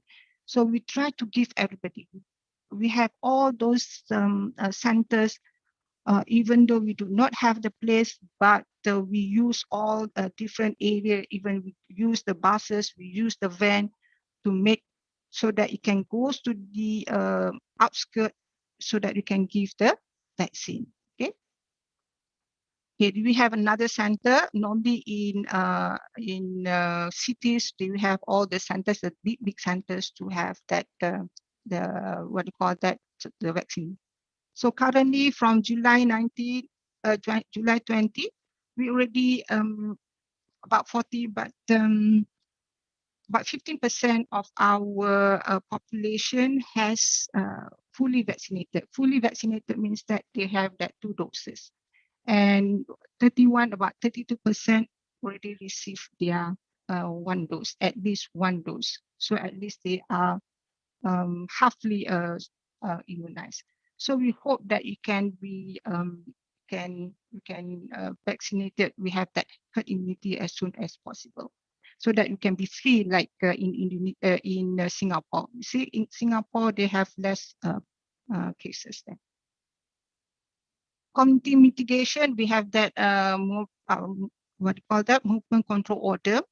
As what you know, we try in Malaysia, we have CRC. CRC means that Sekatan Jalan Raya, where we don't allow people to go interstate or intercity or inter-district. So they are not allowed. If they want to go to work, they must have the a letter of authority that they are going to their office. All right. Then only they were allowed to go to interstate or inter-district. And currently we have a sudden upsurge of this number because we have the mopping out program. Okay, we hope that this mopping out program will help to contain this COVID-19. What we mean by mopping out is that, you know, for example, here we have a place, we call it apartment, whereby we identify that some of these residents are positive COVID-19. So what they're going to do is that they're going to have a center at that place so that they do the whole of that apartment, regardless you are contact or you no contact. That means they're mopping out all the testing and they identify who is positive and who is negative. The positive, if they are on category 1, they will be given a what do you call that, home kit to use for the medication as well as the testing kit after 14 days. So they have to test and they have to upload into their MySejahtera. For those who are negative, they're going to give the next day is the vaccination. So that is the reason why we try to do the mopping out in order to contain this one. Okay, all the residents to screen for COVID-19. Negative resident will be vaccinated. Positive for home isolation with home isolation protocol and kits. All right. Positive with symptom, they were sent to PKRC or the pusat quarantine and rawatan. And if they are in stage 3 or 4, they were sent to the hospital. And they also have enforcement. There is a people who will be there. Even the area will be guarded by the police, so to make sure that they will not go out from the resident itself. So this is how we're going to contain them. Those who are missing, let's say that, you know, we as I said, it's very difficult to control human behavior. So some of these people, even though you lock them out somehow or other, they will find a way to how to set them free. So we have a few people who run away from this MCO, and with this our mobile MySejahtera, they are able to trace where are they. So they will go and trace where the people is hiding, so that you can trace them. So another area is that we now with this rapid test kit available in the community, we advise all those people to have the self-testing. so it can be available in the community. The people can buy from any pharmacy. So when they tested, they have to update in My Sejahtera, and the digital contact tracing will alert if anything happened. Okay, and weekly RT-care tests will be done in the offices, where the officers like the essential office, the staff have to be tested. The next strategies that we use is communicate strongly and clearly with the community. So what happened in our first phase? Our vaccination was not what do you call that well accepted by the public, because we have a lot of this one, the tsunami of infodemic, which become more challenging with the rapid spread of mis and disinformation through the social media. Now everybody wants to be Insta famous, so everybody come up with all those information which can be misinformation. Managing the infodemic management is critical in order to manage the pandemic. This is very, very true, because we find it's very difficult, because people tend to agree with all those misinformation from the social media compared to from the Ministry of Health. The infodemic mis and disinformation complicates the picture, generate mistrust, and government, public health authority, and science to win the pandemic, because they start having some people do not believe in vaccines. Some people think that COVID-19 is just some political issue, all those things. So this is very, very difficult to win. And we also have a platform like in Taiwan. We also have the platform whereby all those people can go to the links to get all those information regarding the information which is produced by the Ministry of Health. All right. And number 5, expanding the use of digital. Okay. In Malaysia, we have this, we call it My Sejahtera. So everybody have to register with your My Sejahtera. So majority all those citizens, all people in Malaysia, they have the smartphone. So they have to have this, the application download into their phone. They have all those information. So in this smartphone, they have the number of cases. They have the when is your vaccination due, when is your first vaccination, when is your second vaccination, and you can also know the radius of people around you who have COVID-19. So more or less, this is more of a very good way of us to make sure that we will not cross the district or area, so that you are not going to be exposed more to that area. Another area that we are expanding now is the telehealth. So now it looks like we are going to the society 5.0.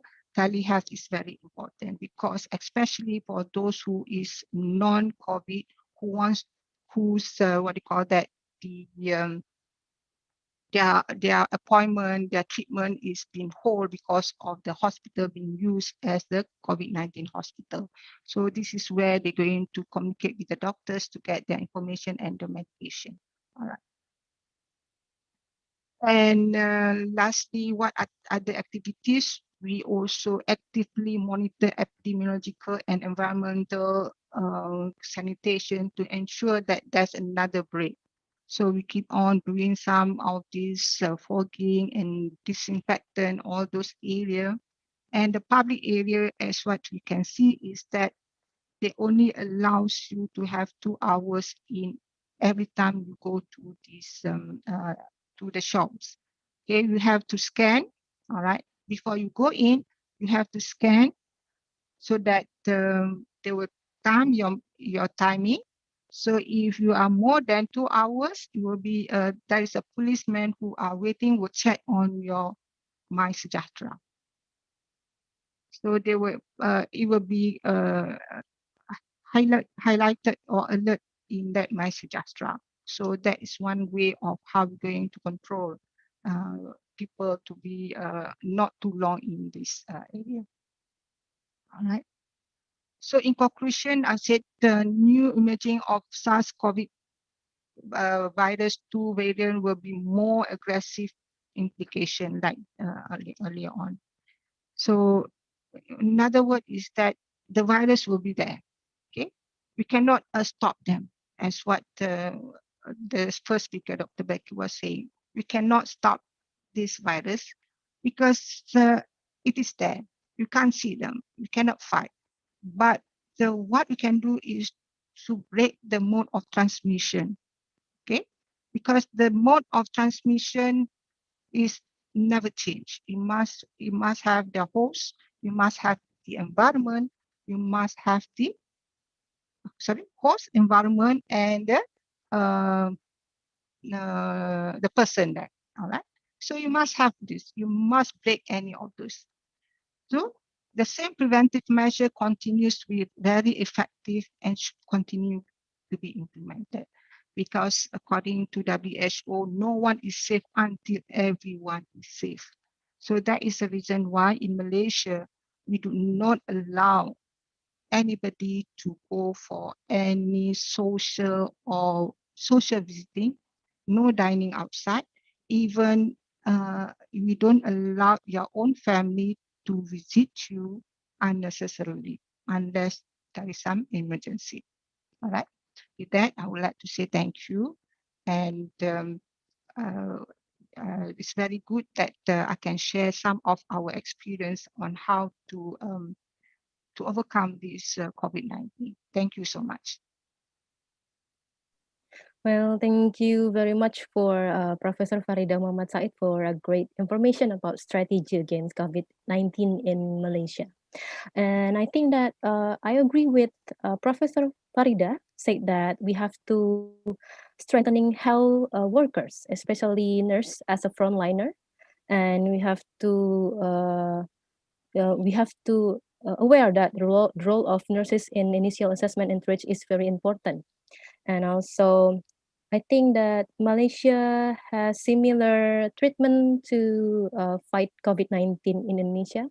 For example, like for Malaysia, they're using safe, accurate, and sufficient approach to treat the COVID-19 patient. In Indonesia, we call it like APD, alat pelindung diri, or personal protective equipments to treat patient COVID-19. And also, we also use an N95 mask. And also, we cannot forget, we have to provide emotional support for COVID-19 patient.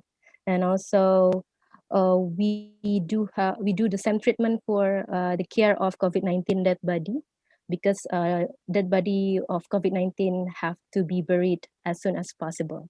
And also, I think that the Malaysia experience key and lessons is that we have to reach herd immunity by COVID-19 vaccine acceleration program, and also community mitigation, and invest in expanding testing, and also communicate strongly and clearly with the public, and also expanding the use of digital solutions to improve health surveillance and health management, and also actively monitor epidemiological and environmental to prevent another outbreaks. Well, thank you very much for Professor Farida. And now let's continue with the next presentation. Last but not least, Dr. Ines Atmosoekarto.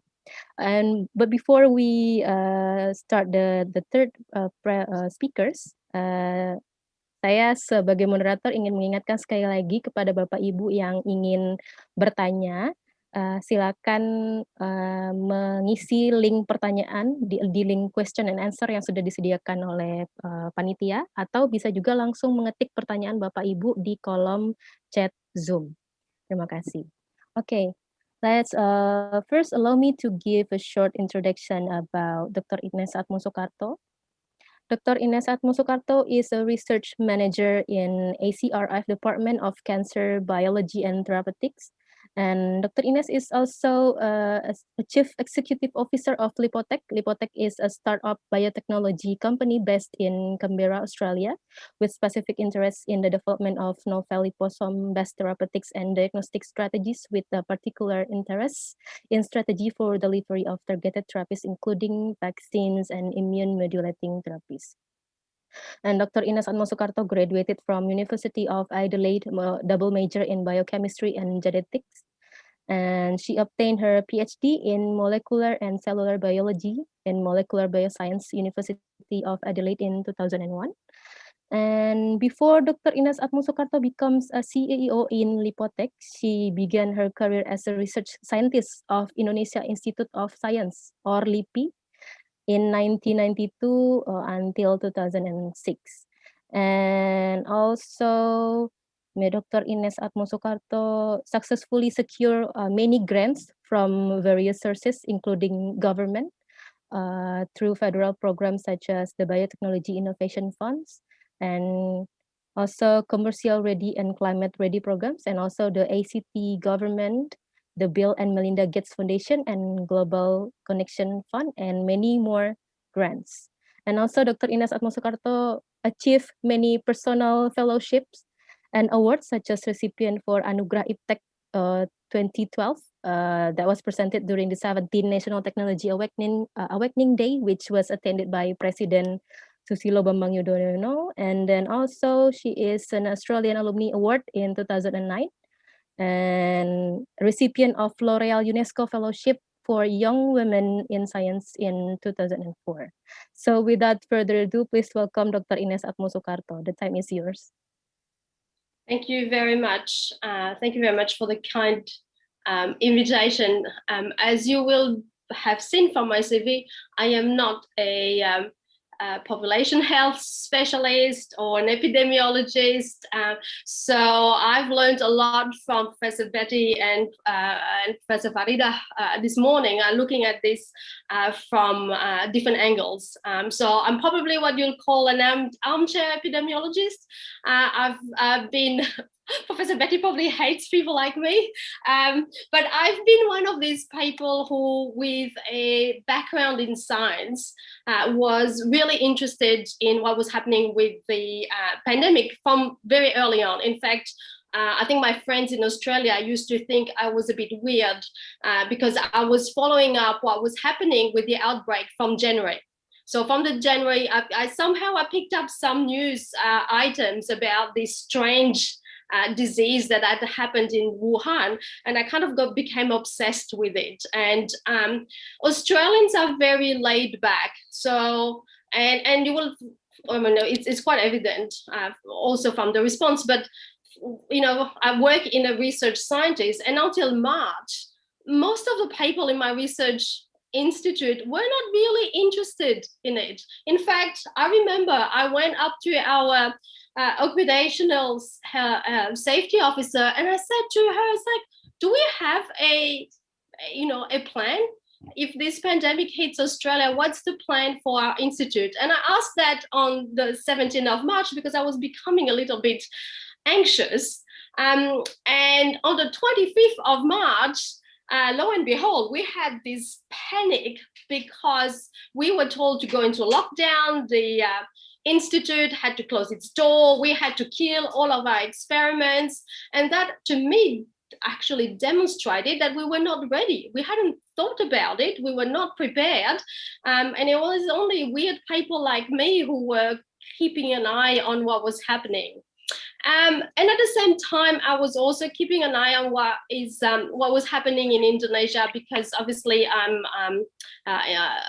of Indonesian descent and my family is in Indonesia. So I was kind of like living the pandemic through two experiences: what I was experiencing here in Australia, and what I was keeping up and reading and hearing from my family and from various WhatsApp groups, because as most of you know, in Indonesia, we are all on like multiple WhatsApp groups, and information comes across these WhatsApp groups. And I realized that there was a lot of misinformation.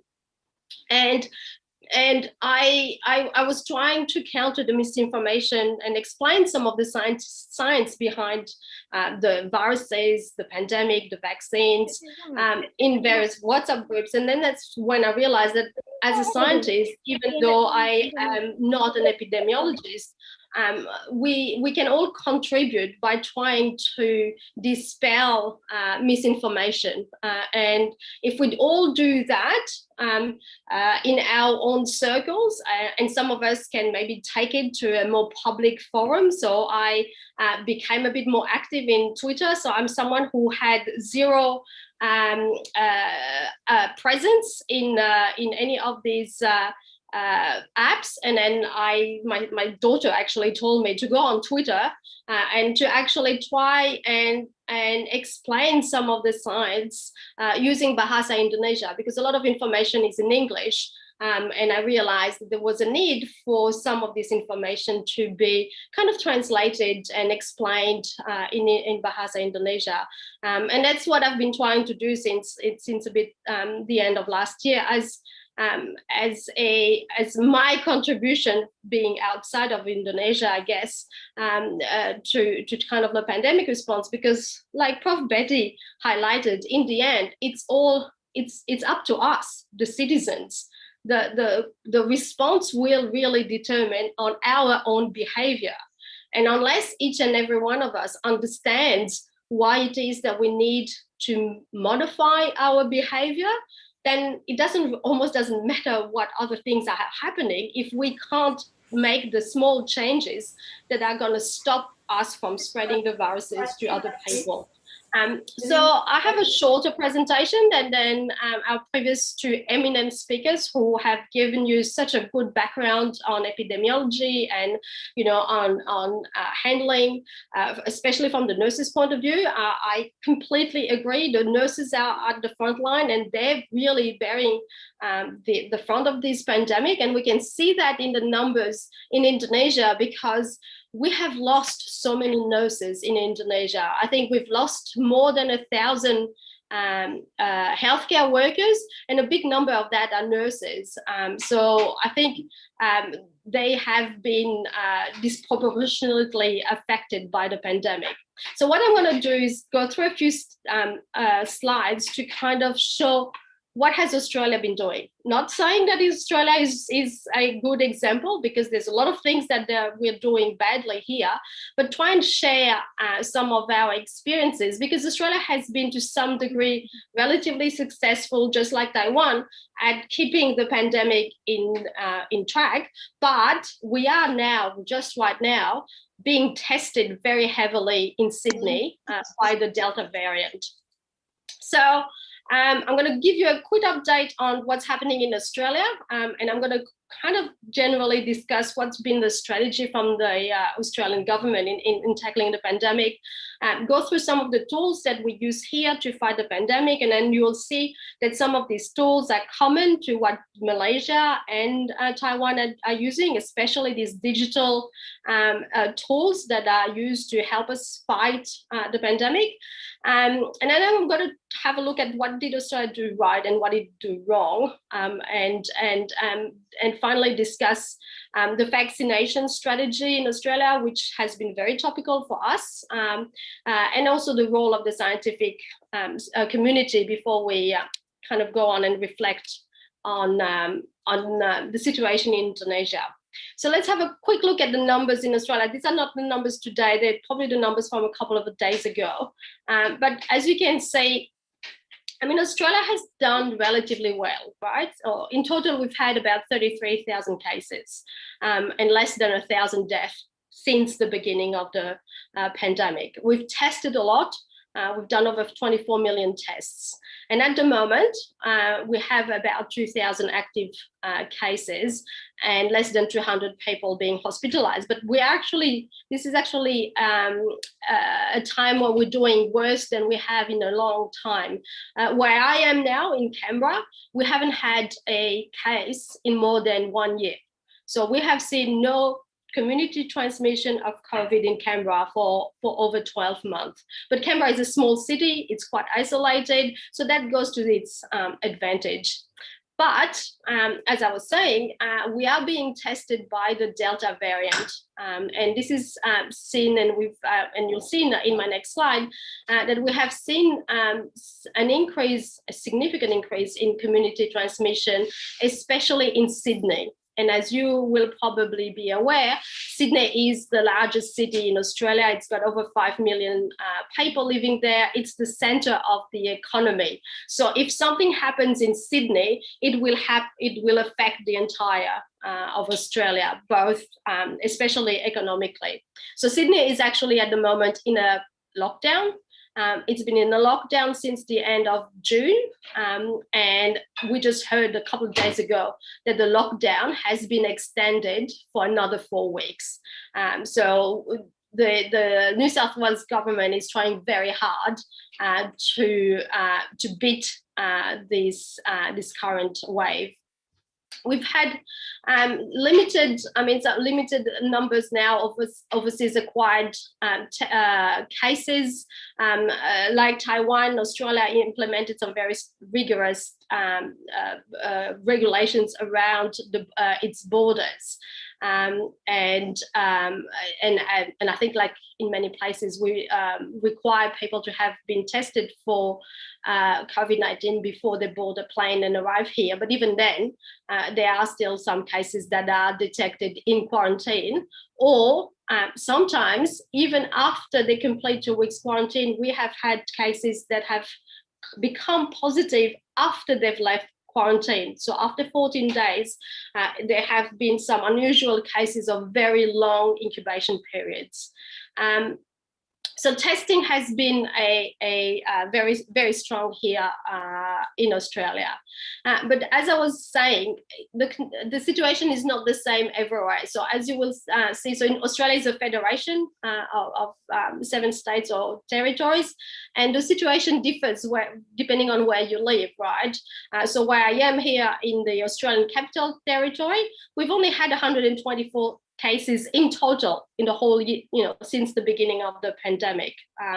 But in New South Wales and Victoria, they have had many more cases. And it's not surprising, right? These are bigger cities. They've got a lot more international flights where, all the cases that we have in Australia have to come from overseas, right? So it's not surprising. And at the moment, as I was saying, New South Wales is undergoing this wave. And today, so I think this was probably 2 days ago, but today they've just announced 239 cases. So it's still going up despite the implementation of a lockdown. So if we have a quick look at over the last year, how did Australia go? So we've had the first wave, right? So the first wave was in early March, right? And this was all the people that were coming back from overseas. We had, in fact, a lot of cases that where people acquired COVID-19 on cruises. And unfortunately, a lot of them were elderly, older people, because in Australia, a lot of people retire and go on cruises.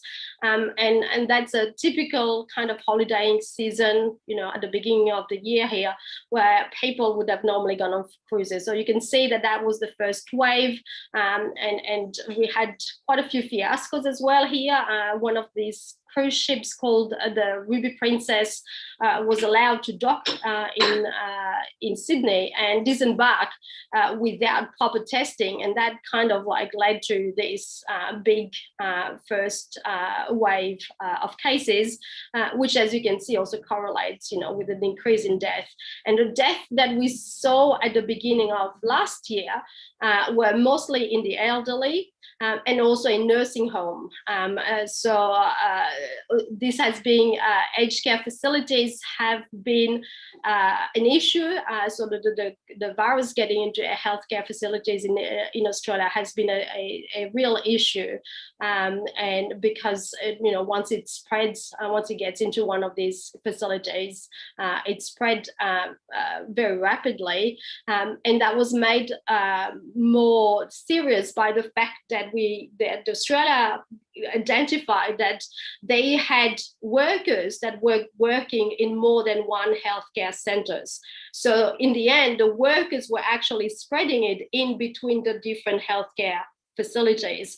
So that was one of the first things that was identified as a risk, right, from a population point of view. That was a risk, and the government tried to put in places certain requirements so that these workers weren't allowed to work in multiple facilities. But of course, it's very difficult to do that, because when you try to do that, you are actually affecting people's livelihood, right? So there's a lot of difficulties in trying to implement some of these things. So we all went down. So as I was saying, right, we all panicked and went into lockdown at the end of March. All of Australia went into lockdown at the same time for about 4 to 6 weeks. And we kind of like beat it, and everybody was very happy. We brought the numbers back down to almost zero. And Australia reopened. We were allowed to go back to work initially with some restrictions. But, since the end of last year, we've been able to do our research without too many restrictions. And then Melbourne had a resurgence. So again, these are always spreading out of the quarantine. So all the people, when they come from overseas, are put into these hotel quarantine. We have seen the leakage out of hotel quarantine, either because the virus was spreading between rooms. So this is something that was quite interesting that has been identified here. They've actually seen that in the context of hotels, the virus was able to spread between rooms because of the air handling units. But at the same time, there've also been leakages from the workers that are working in these hotel quarantine facilities. So more I guess for everybody, trying to address COVID is a continuous kind of process of trying to improve what you are doing. And it took quite some time for Melbourne to get back down to beat this wave. So, and again, this was done through lockdown, and I'll show the different steps that were implemented. But just as a side note, Melbourne has now gone through 5 different lockdowns. So every time there is a leak or spread in the community, the local government has been locking down Melbourne. And that has a significant impact on the economy and on the people as well. Mental health has become a serious issue as well. But since the end of last year, we've been kind of, probably complacent, I will say. Things have kind of seemed to go back to normal. We are not required to wear masks here, whether we go outside or we are indoors. Some of us just keep on using our masks if we go. I mean, for example, I feel uncomfortable going shopping to a supermarket without a mask, but it's not a requirement in many places. And what we have seen is yet once again, Australia's been, has had another challenge, and this time it's been challenged by a much more transmissious strain, the Delta strain, and this is mostly driven by Sydney. And interestingly, this all started because the driver at the airport who was driving foreign pilots or air crews was not wearing their mask properly. And out of this one mishap or non-adherence to what was the protocol. I mean, the protocol says that they have to wear their PPE. This person did not and was not vaccinated.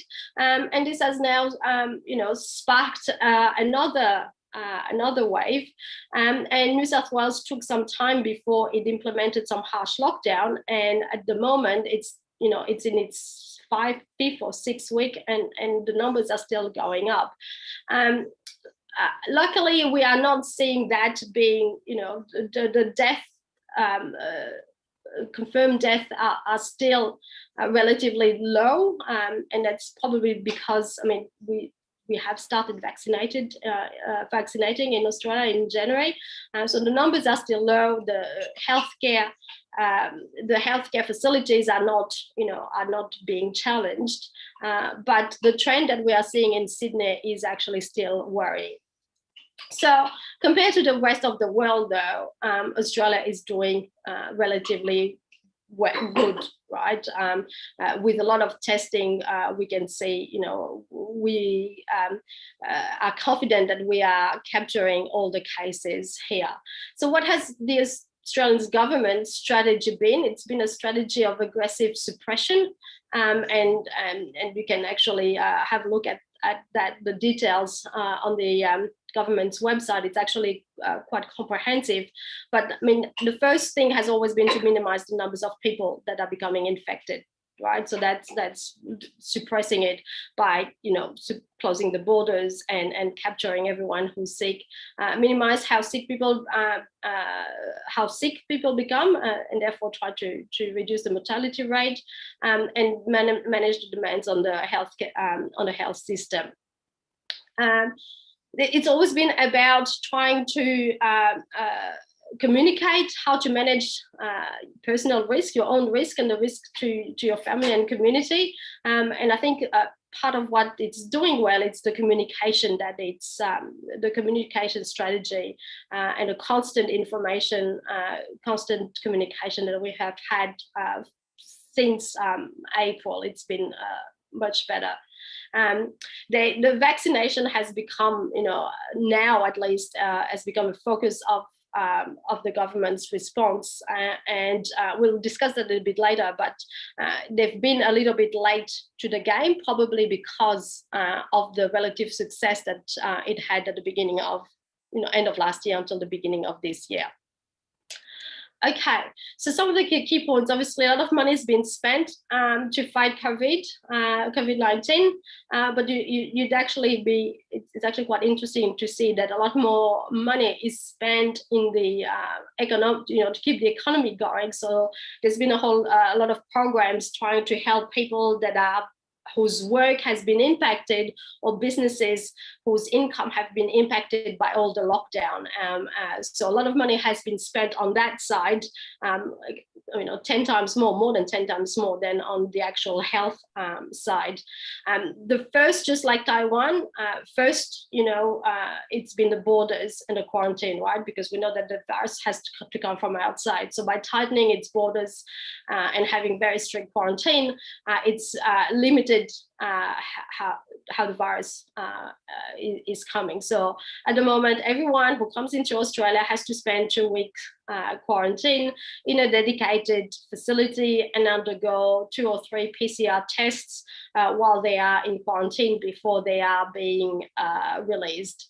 As I said, there's been funding to support businesses so that and to support people that have lost, because a lot of people work part-time jobs or casual jobs, and if businesses have to close, then they lose their income because they're not on a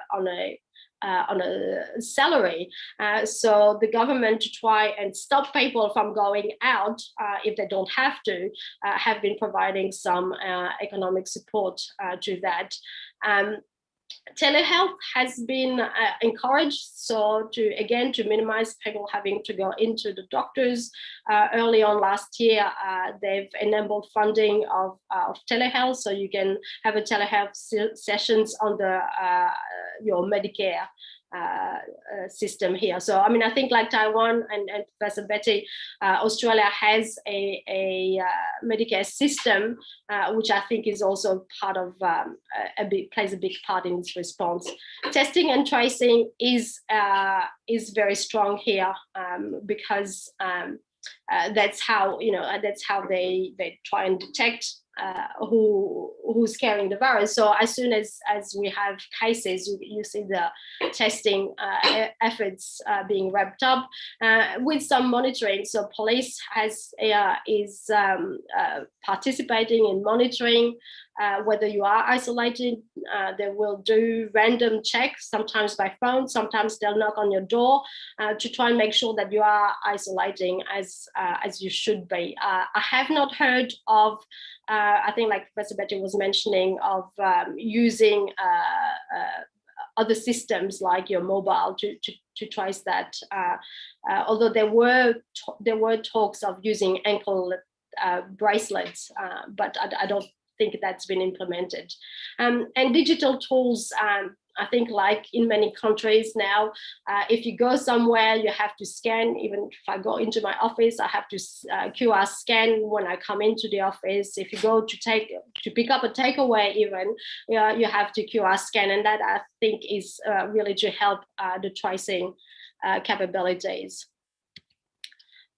Okay, so I mean, the responses have always been gradual, right? Because I think the way they're dealing with it is, to implement one response and, track the numbers. And if it's not enough, then add on. So it's always multi-layered. And here is just the first, this is like the first part of the pandemic last year with that first wave coming from overseas. So you can see that they've started putting restrictions from travel from Italy, like on the 11th of March, and before that from South Korea, Iran, and China at the beginning of February. So first closed the borders, and then they started limiting gathering to less than 500 people. And then, like I said, on 24th of March, everybody stays at home unless you are an essential workers.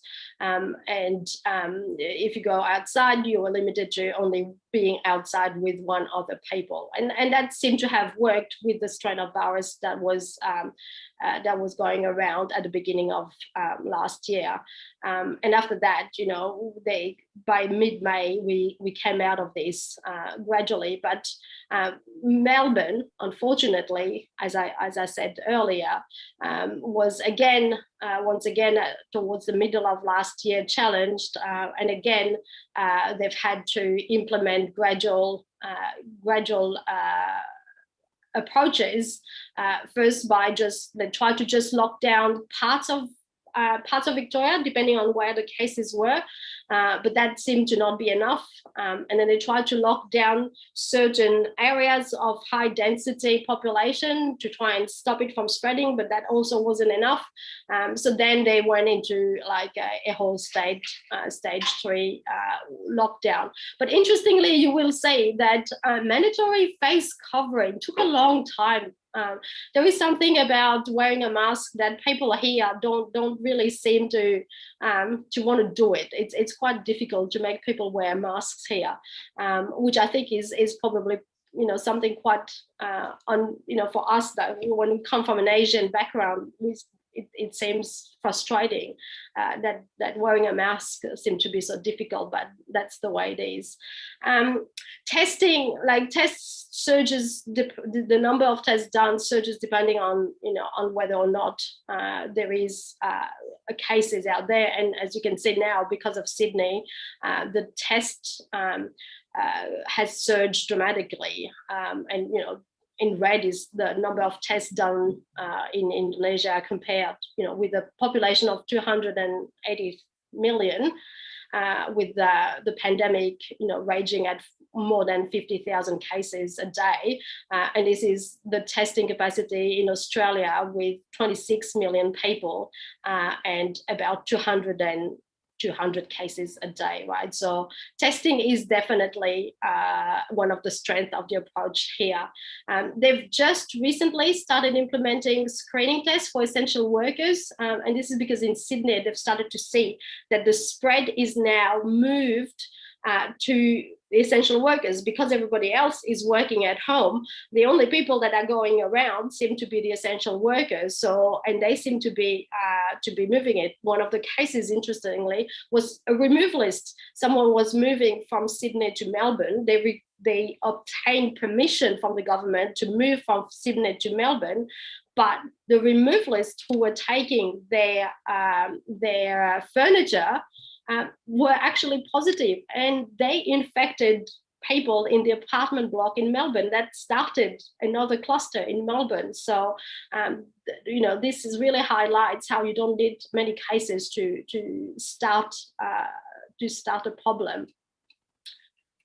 Okay, so information updated, regularly so that people know where the cases are. So this is just a map of Sydney. It tells you where the cases are, and if you zoom in, it actually tells you right down to the location, which cafe, which chemist are potential sites of transmission. And this way you can actually, people just check these websites and say, well, I was in that place at the time, at the same time as someone who's positive, and that will trigger them to go and get tested.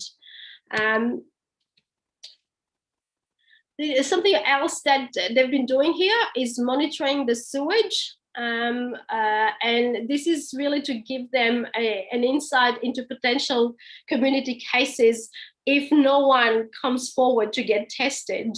There have been cases where through testing the sewage, because through these tests, they can actually detect a case that's in a particular location about 3 to 4 days after the people start to shed the virus. Through this very sensitive testing, they can detect it about 3 to 4 days later. And that has sometimes alerted the local governments that there is potentially someone positive in the area. And again, then they put out an alert for people to go and get tested so that hopefully they can actually capture the cases. Something that has been done differently here that in Indonesia is the way the decision-making process. And I was very interested to listen to Professor Betty, because I think Taiwan has similarly a very strict and decision-making process. Something that was interesting is that at the beginning of last year, when the pandemic was declared, they tried to take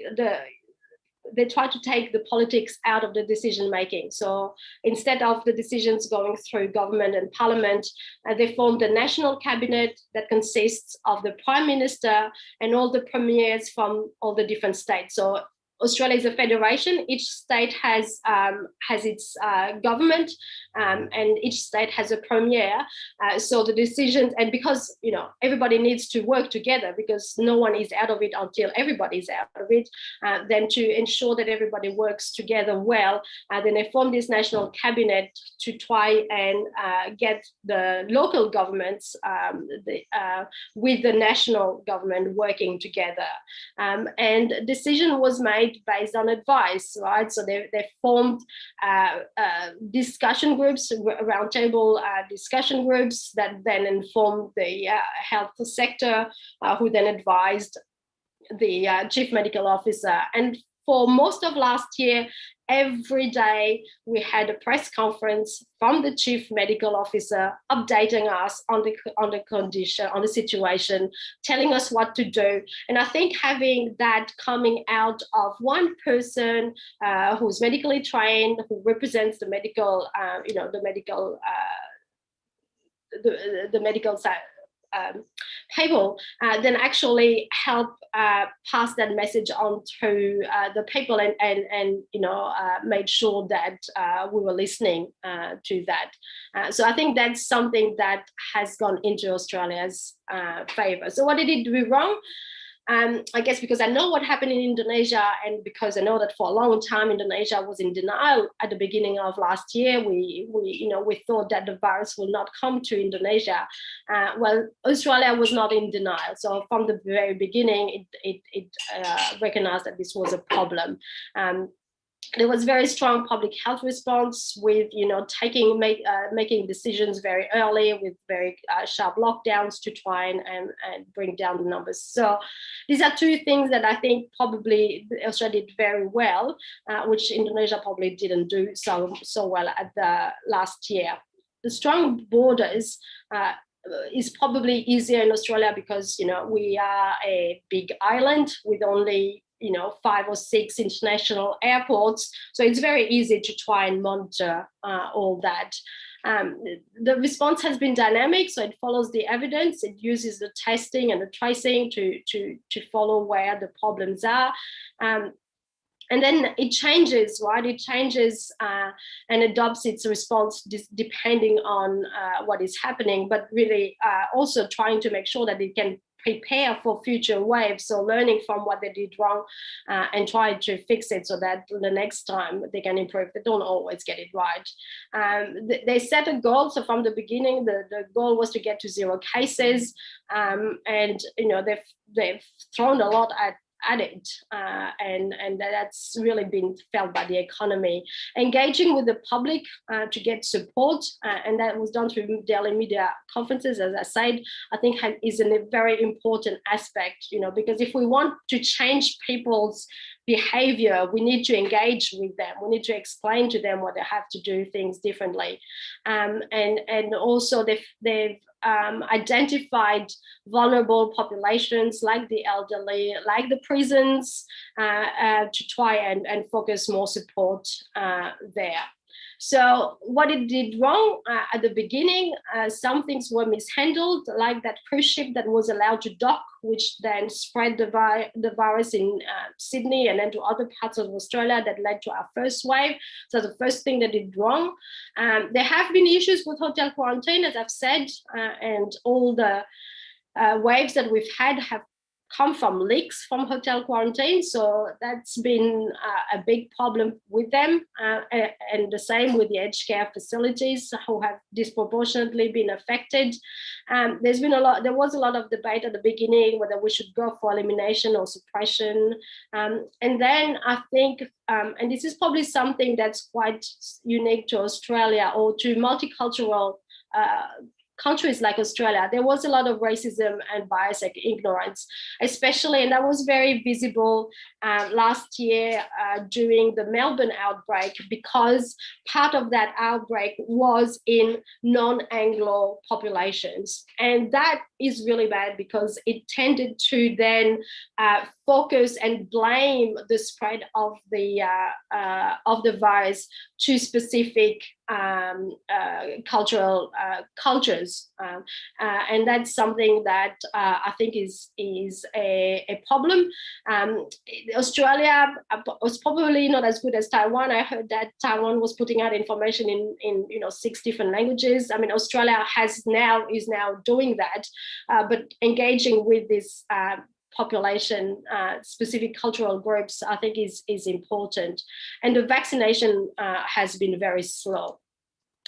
So the strategy really boils down to 2 things, to lock down and lock down early so you can minimize your mobility, and vaccination. And the reason why we're putting so much effort in vaccination is because I guess the UK is showing that although vaccines are not perfect in that they don't necessarily stop the infection, as you can see here, like UK has a very high coverage of vaccination, and although they're not suppressing the infection, the vaccines are definitely keeping a lead on the death. And that in the end is what we wanted the vaccines to do. So we had a slow start, as you can see here, formally started at the beginning of the year, but it really didn't start to take off until about April. And that's because Australia first put a lot of effort into developing its own vaccine at the University of Queensland, and that failed. And then they secured manufacturing of the AstraZeneca vaccine in Melbourne, which they thought was going to be, be enough to fulfill most of their requirements. So they only put a very small number of orders for Pfizer. But as the side effects of AstraZeneca became more apparent with TDS, then they realized that they started to limit who they were giving the AstraZeneca vaccine. And at the moment, it's limited to people over 60, which actually means that a large percentage of the population needs to get, a different vaccine. So the government had to go back and try to then negotiate again to get access to more Pfizer doses. And like most places in the world, I think we adopted, Australia did vaccination based on priority groups, with the healthcare workers and the elderly being at the first priority, and then the essential workers, and then it's kind of goes by ages. And now vaccinations can be given either through vaccination hubs or through your general practice. And I think recently they're trying to also get the pharmacies to be able to give out the vaccines to kind of speed out the rollout. So at the moment, we've got about almost 14% of the population is fully vaccinated, and a third of the population has received at least one dose. But as we've seen with the outbreak in Sydney, unfortunately, there's been a few deaths in this last outbreak in Sydney, and almost all of them were elderly people who had not been vaccinated. So it remains a question, why is it that these people who were in the priority group, who could have been vaccinated, at the beginning here, were still unvaccinated in July, and essentially died because they didn't get access to the vaccine. But in the end, I think everybody on this Zoom realizes that vaccines are only one of the many layers of controls, and in fact, it should really be your last layer of control. And I certainly have personally been trying to remind everyone in Indonesia, whenever I'm talking to anyone, that in the end there is a lot of things that we can do, each of us can do. So we have personal responsibilities through the social distancing, through the hand hygiene etiquette, through wearing our masks, that can remove some of these risks. And in addition to responsibilities, which I would say come from the government to look after the quarantine, and now that I think more evidence has emerged that the virus is actually spread through aerosols and not droplets, ventilation in shared offices and schools and all that will need to be looked at. Because I'm a researcher, I'm a vaccine researcher, I've always been interested to see, what can the research community do in the pandemic, and a lot of, the research community in Australia has supported the government. The Doherty Institute in Melbourne especially has done a lot of validation of any of the test kits that are used in Australia. There's been numerous clinical trials, including clinical trials of vaccines conducted in Australia, and academics have engaged, and I've seen many academics engaged on social media platforms, including Twitter, trying to communicate during the pandemic. So this is my last slide, and I think Professor Betty, I think, very showed how Taiwan actually learned from its past experiences, especially experiences that it had with SARS. And I think that, at least partly in Indonesia, we squandered our post-avian influenza period. I was in Indonesia still during the avian flu, and there was a lot of investment that went into building facilities.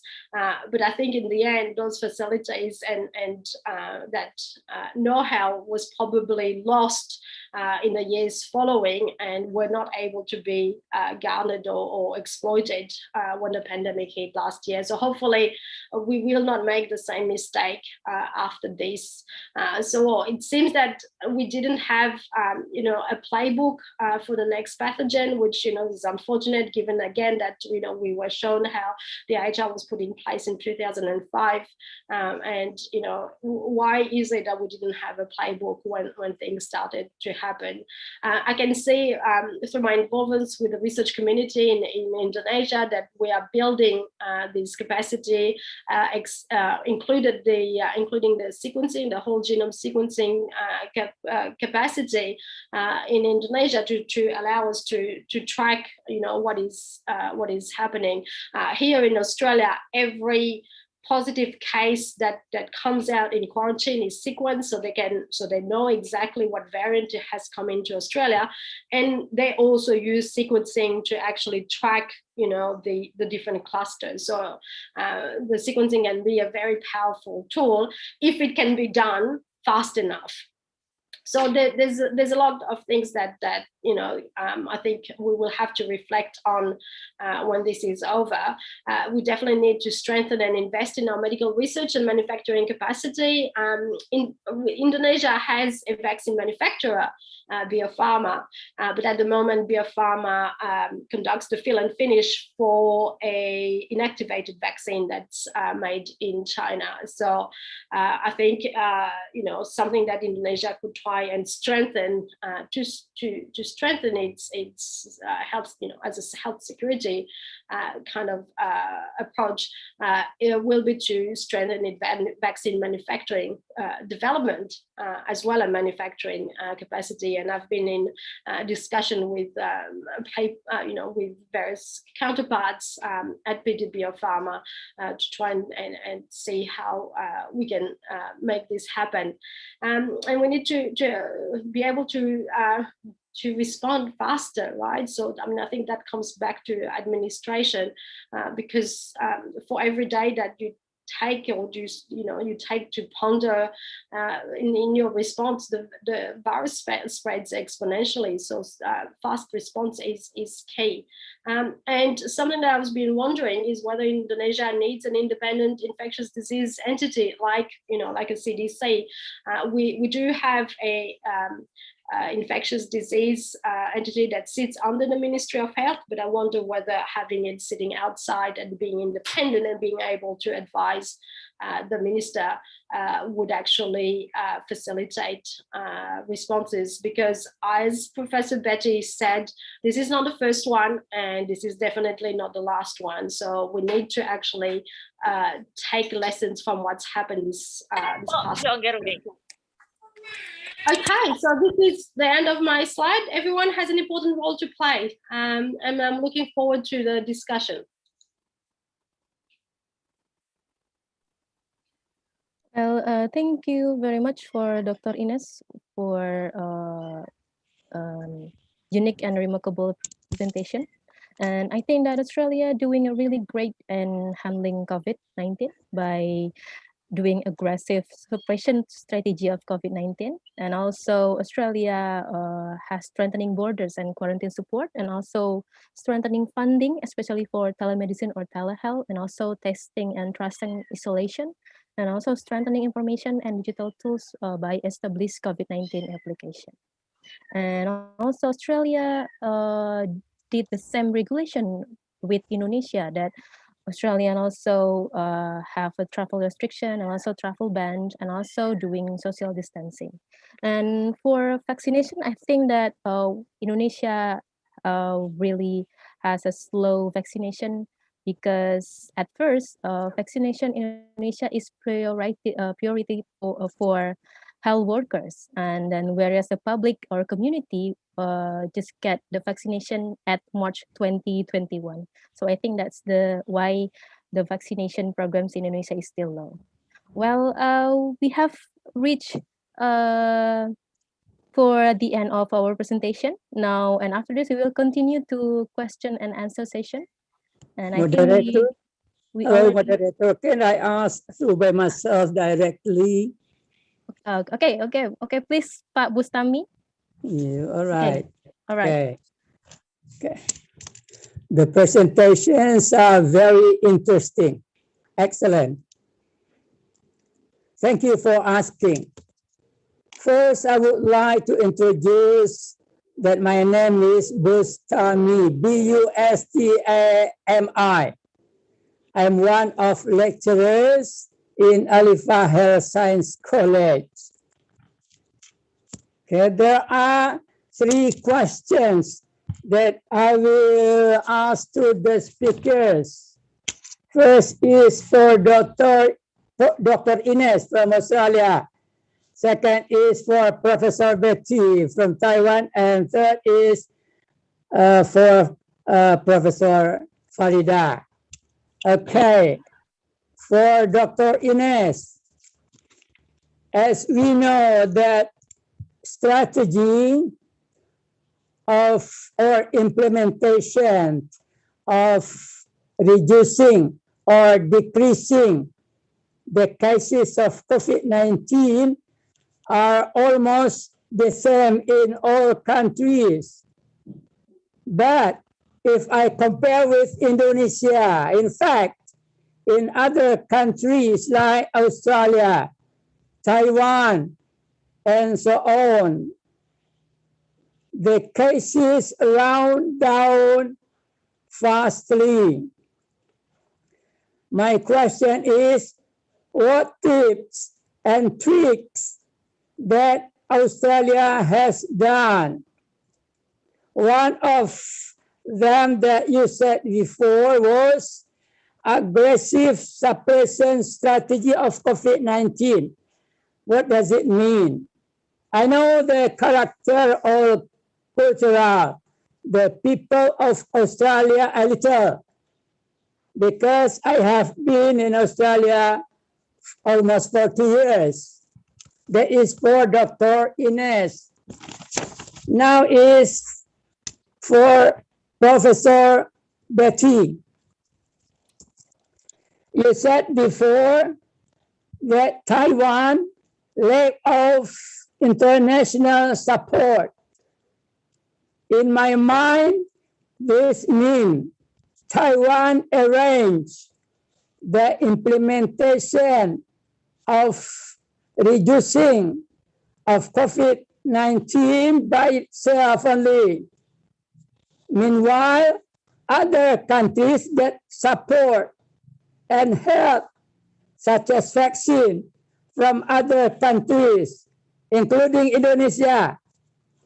What do you mean by that? For Professor Farida from Malaysia, Lincoln University, I think Malaysia is almost similar with Indonesia because the structure, the cultural, the behavior of the population are almost the same. But Malaysia is more better to fight or to decrease or to treat the cases of COVID-19. This is interesting for me. My question is how to decrease or to fight, including how to fight, what tips and tricks, almost the same with before. What tips and tricks to fight the cases? Maybe Indonesia doesn't do that. I think that's all for three speakers. Thank you very much. That's all. Yes, thank you, Pak Bustami. Maybe we can start from Dr. Ines. That Pak Bustami has question about what is aggressive suppression strategy of COVID-19 in Australia.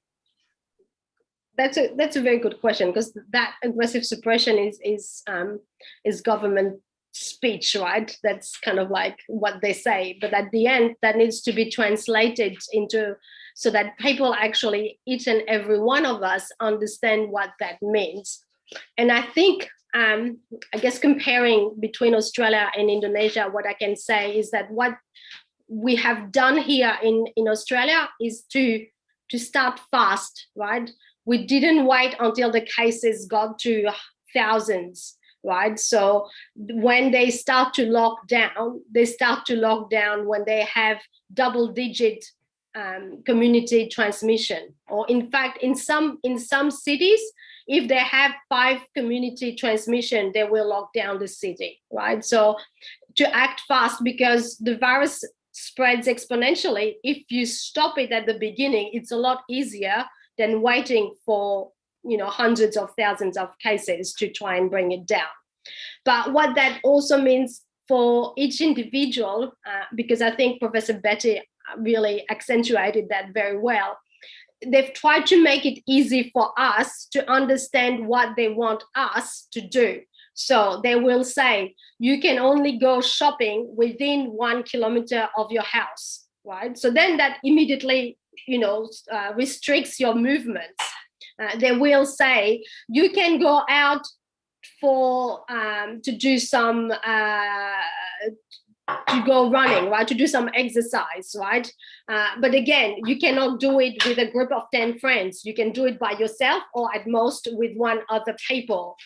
They will say only essential workers are allowed to work, but then they need a definition of what an essential worker is, right? Because otherwise everybody will think, you know, is a florist essential worker, for example? And then there will be arguments, right? Well, the florist needs to be an essential worker because if we have funerals, we need to have flowers. So the definition of what is an essential worker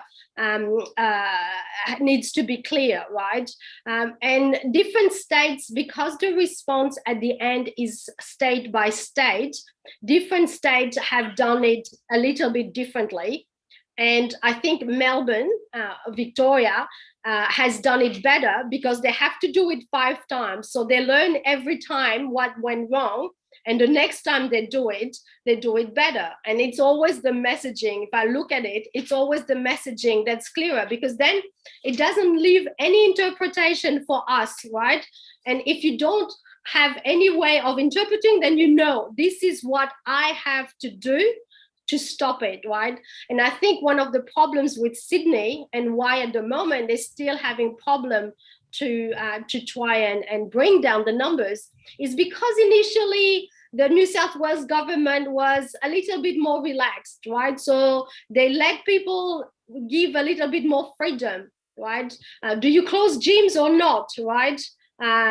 Some states, they close the gyms, others don't. So I think, you know, how the responses work depends on how clear the messaging. And that's why, as a lay person, kind of with a scientific background, I realized that the biggest problem or the biggest impact comes from the messaging and what the government tells each and every one of us to do.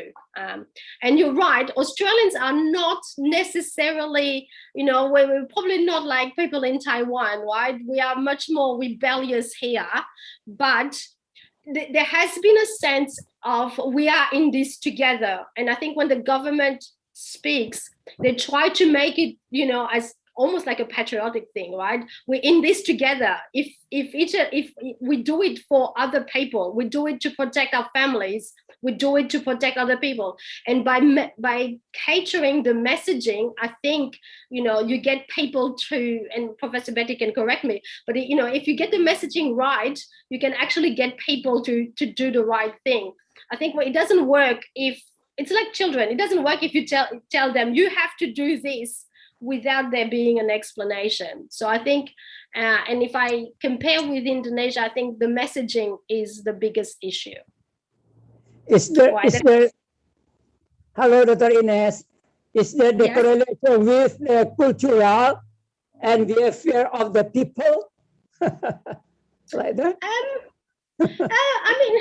There's always a cultural, there's always a cultural aspect to everything, right? And that's why, and I think that's part of the problem as well, is because our governments tend to be Anglo, but we have a multicultural population, right? So they have had to learn how to communicate with the different cultures as well. So I think and that's very important. It's very important to use a cultural approach, right? It's not just medicine, it's not just health. I think there's a lot of cultural aspect to this, and I think the places that get it right are able to balance everything. But Professor Betty can tell me if I'm wrong or not. Well, very nice explanation for Dr. Ines. And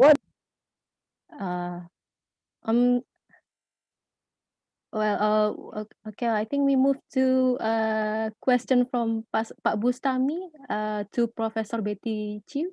Please answer the question. Okay, my turn. And thank you, Dr. Bustami, for the interesting question. I would like to somehow echo to the previous answer given by Dr. Ines.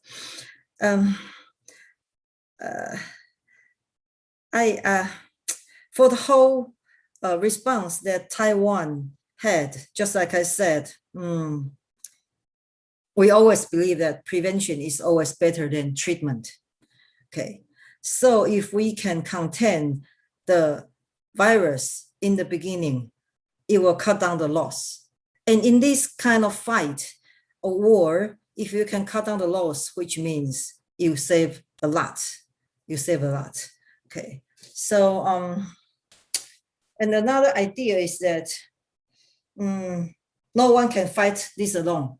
I said this in the beginning. Early information and early maybe sample or early knowledge can also help the following response a lot better. That's why we need international collaboration. Okay, so Dr. Bustami asked me why I say we don't have international support. I believe that sentence come from my hello? Yeah, come from my page 12. Okay, I was talking about the situation we faced in year 2003. Okay, that's the first time we had experience very new, something new. We don't even know it's virus in the beginning. We know it's something bad and something we never saw. And it's high, it's very lethal with high mortality, and we don't know how to treat. And back then we asked WHO for virus sample, for the virus sample. And they say, okay, just go talk to Peking government. You can ask virus sample from them. So being blocked out of an international platform like WHO is something very, very painful, because China has never been very friendly to Taiwan. Even now, this time, okay. We try to purchase a lot of vaccines by ourselves, not just depend on the COVAX, but China government or China pharmaceutical company try to give the pharmaceutical company a lot of hard time. So even we have the money, Taiwan is not so poor, we can afford, but we just cannot get enough vaccines. Okay, so until this spring or end of spring, we finally get the help from some international friends like Japan or the US, Lithuania, in Europe. They gave us vaccines for free in exchange of the masks we ever provided to them. So I just want to thank all the international friends here, because just like I said, no one can fight this alone. It's very important to help each other. That's why we need international support in any way, either bilateral or multilateral.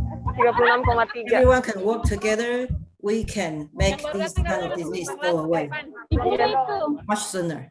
And so with that, that's my. Ini saya lewat sini, ada mari lewat sini. Ada lewat sini. Masuk sayang, masuk. Oke, periksa dulu ya. Oke.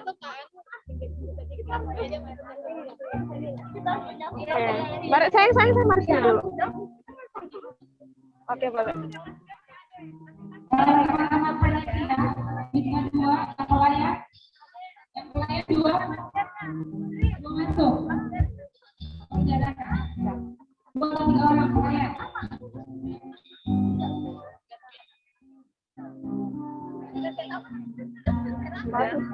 Satu tanam gitu.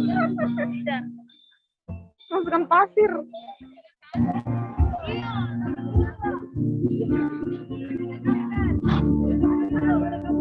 Duduk dulu dong.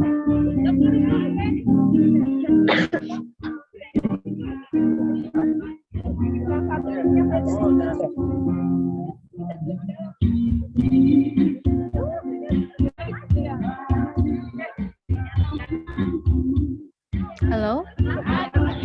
Halo?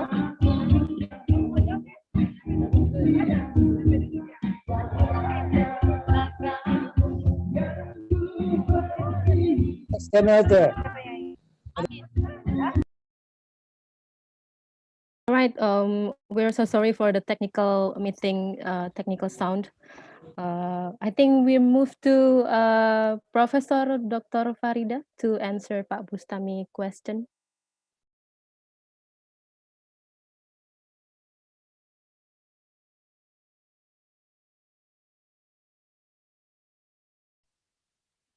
Okay. So I think it's been answered by the music behind, because Pak Bustami asked me what different, how we do differently from Malaysia and Indonesia, because we have the same background. So how we do differently to reduce the number of our COVID cases. And despite we have a very high number of positive cases, but we have not many deaths compared to Indonesia. So I think the similarity is like Taiwan, like Australia. We have that lockdown. We shut our airport, all those things, and the quarantine for those people. I think it's all about the same.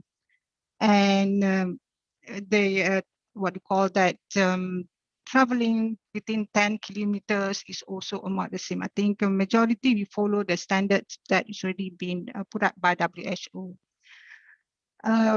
We also have that lockdown. So now, to me, based on, maybe this is my personal opinion from the observation, because I think what is meant lockdown by Malaysian and what is meant lockdown by the Indonesia.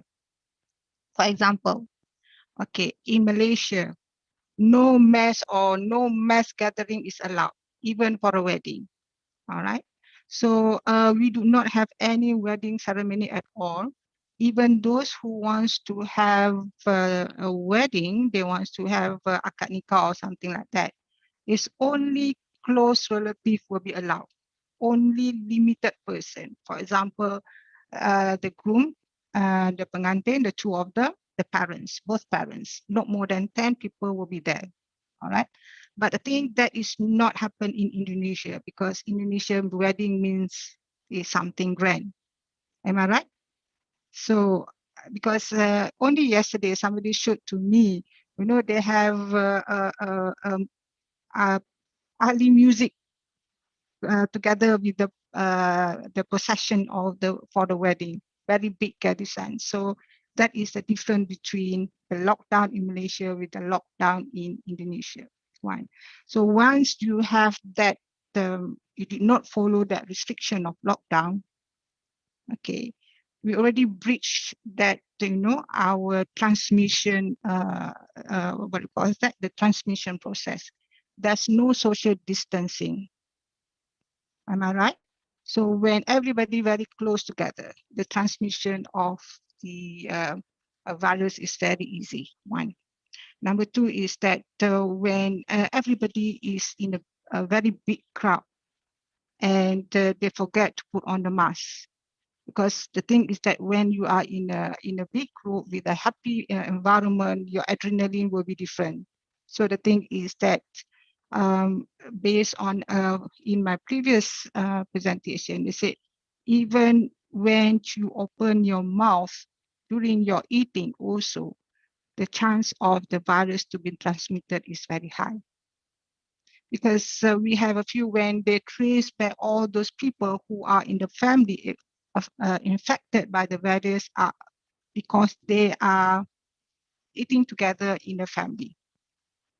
Similarly, in the office, because when they track on these people who be infected during in the working area, when they have a canteen, when they have in the cafeteria, they eat together. So this is where the source of the infection. In fact, I have a few of my close friends who say that, they feel that, they have the family who are eating together and they have their mate who is not eating together. The mate is not infected, but the whole family is being affected. So this is how we say, how when we are you are grouping together, you are talking, we are walking distance, so the chain of transmission is open. All right. Remember, we have the host, we have the environment, as well as the person that, the agent there. So that is the difference there. Okay. Even in Malaysia, when we said the dead body is handled by the hospital, which hospital employed people from the army. But in Indonesia, what you can see is that some of the family is also part of the people who is handling the body. So this is where, what do you call that, transmission will not be stopped, because the thing is that once they handle it, go back, then go back to the community. That is one. Number two is about the vaccination. Okay, in the previous, our early phase, we have low number of vaccination because of the belief, the misinformation, all those things.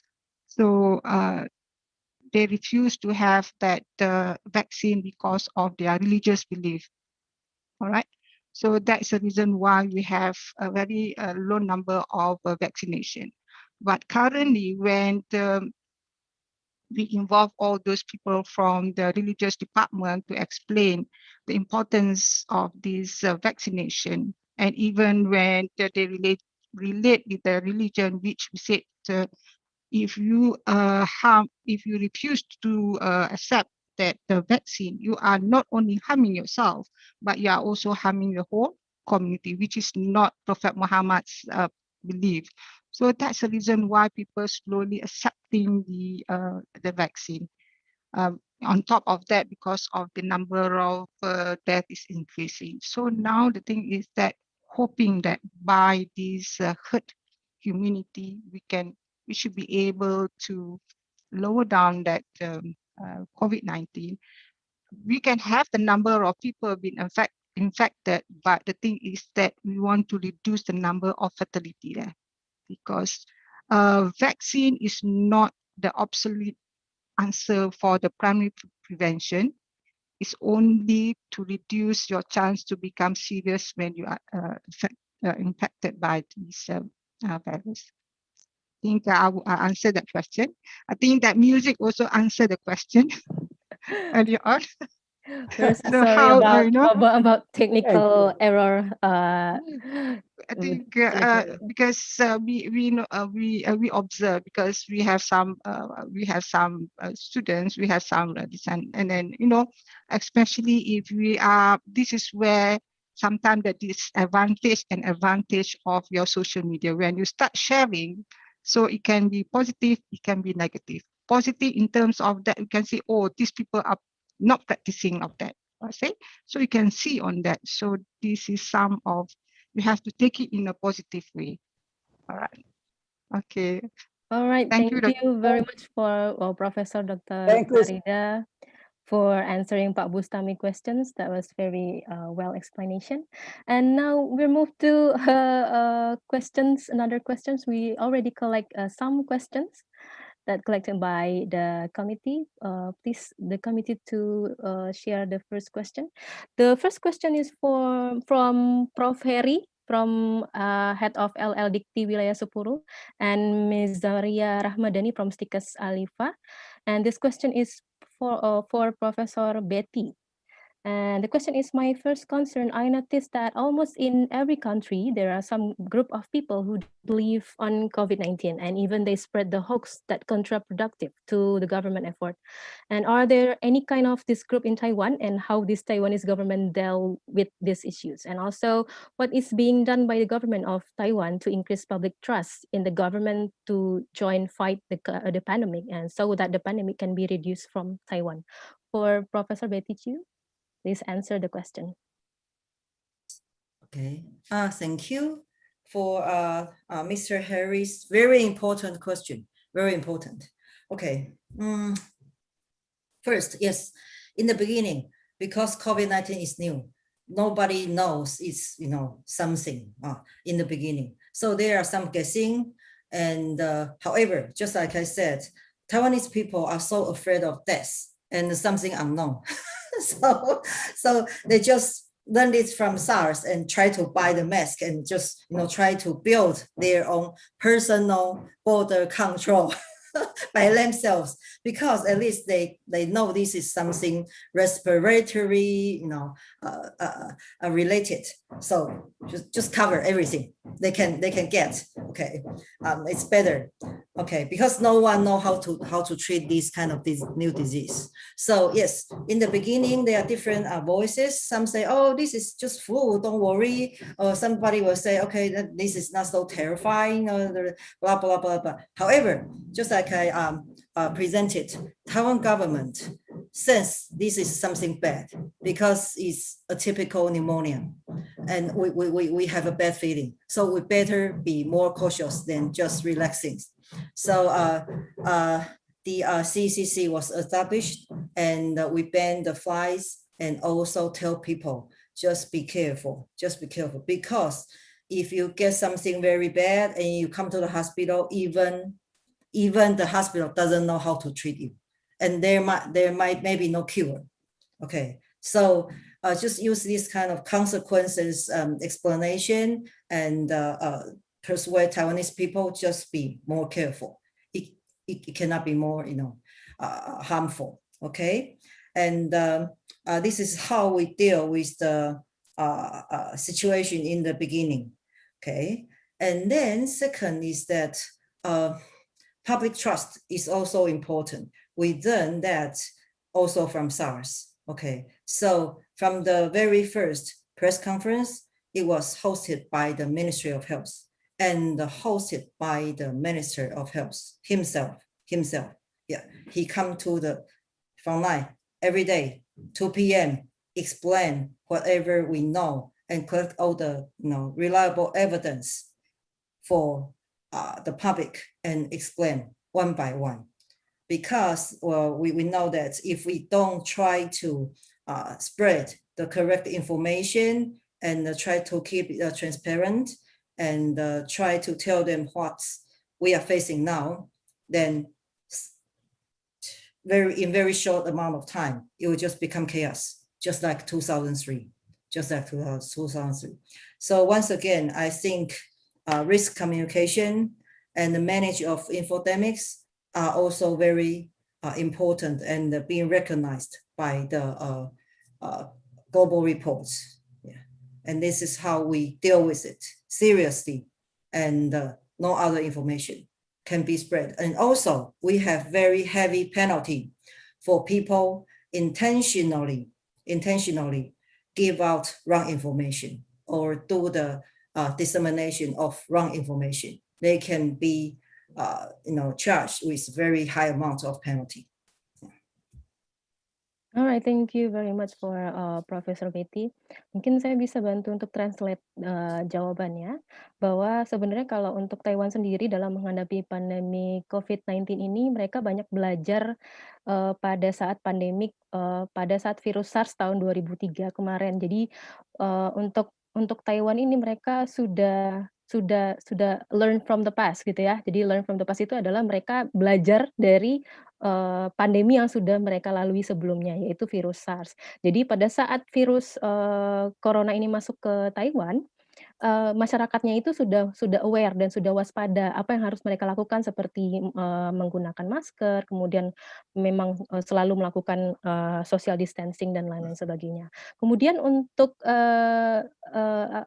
meningkatkan public trust pemerintah Taiwan sendiri itu selalu memberikan informasi secara update dan aktual melalui media-media sosial, dan kemudian juga pemerintah Taiwan sendiri juga memanfaatkan teknologi dan informasi melalui media sosial untuk selalu menginformasikan isu-isu terkini terkait tentang COVID-19, dan juga kepada pemerintah Taiwan sendiri juga memberlakukan penalti atau hukuman ya, atau punishment kepada warga-warga Taiwan atau publik Taiwan yang melakukan atau menyebarluaskan berita-berita hoax. Jadi mereka juga memberlakukan denda atau mungkin dalam bentuk punishment ya.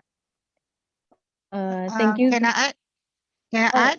I think in Malaysia also, Dr. Betty, we also have the law there's a law on the mass media. So if you spread or share any fake information, they're going to be charged in the court. So they have quite a heavy charge that will be given to them.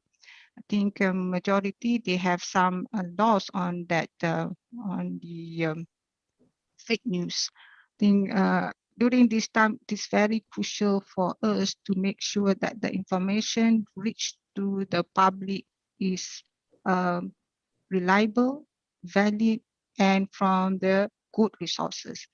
But unfortunately, is that the people, the common public, they will prefer to have those from the other source. I think maybe that is more juicy compared to the one from the reliable source, which is more direct and which is I know that's nothing that they can manipulate and they can do something about that. So that is the reason why. So I think for me, from my public health perspective, is the role of those people who are like us, to educate the community on where and how to handle with this fake information. I think because currently these people, especially those people with lower information, because they cannot access a good information, these are those people who've been hogged by all this misinformation. So how we are in this platform should be able to explain to these people in a simple term so that they can really understand. So maybe that would be most importantly so that they can trust the reliable sources. You know, it's very difficult for us to control the community with all those different belief, different perception, and some of them are very arrogant. So it's very difficult to change their mindset unless we are able to tackle them. Mm. Mm. Yeah. Yes, I agree. I agree for Professor Farida. Maybe the government has additional tasks that the government not only combat for COVID-19 but also combat for those who spread the false information about COVID-19. All right. Oh, maybe we move to next question. Okay, this is from Bu Dian Paramita, our host, to Professor Farida Muhammad Said.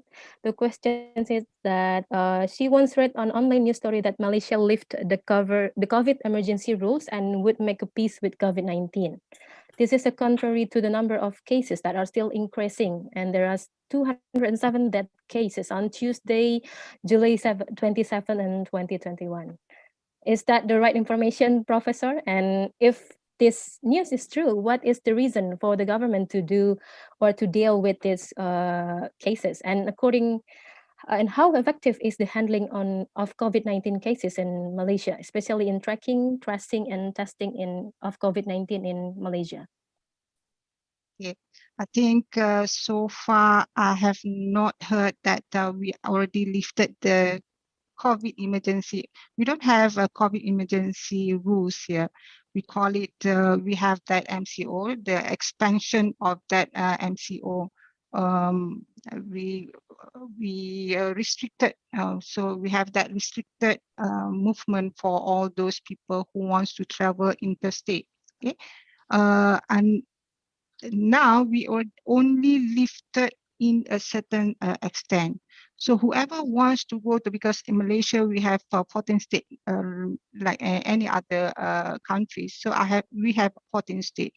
So we have a lot of, after our lockdown been lifted out, so we have a lot of requests, okay, requests to travel interstate, which this is one of the contributors for the increased number of transmission from one state to another.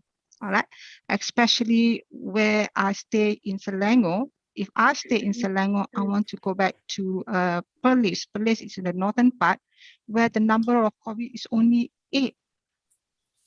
So there is possibility of I am bringing the vaccine, by bringing the virus back to the area, the green area. So the thing is that in order for me to go to the other side, even though it is being lifted, I must get a letter from authorized letter from the police to say that I am allowed to go to the other side. But we have some difficulties in controlling all those things, especially we have a lot of this, they call it PJJ. So in Malaysia, we call it PJJ we have a different terminology here. PJJ means that pasangan, a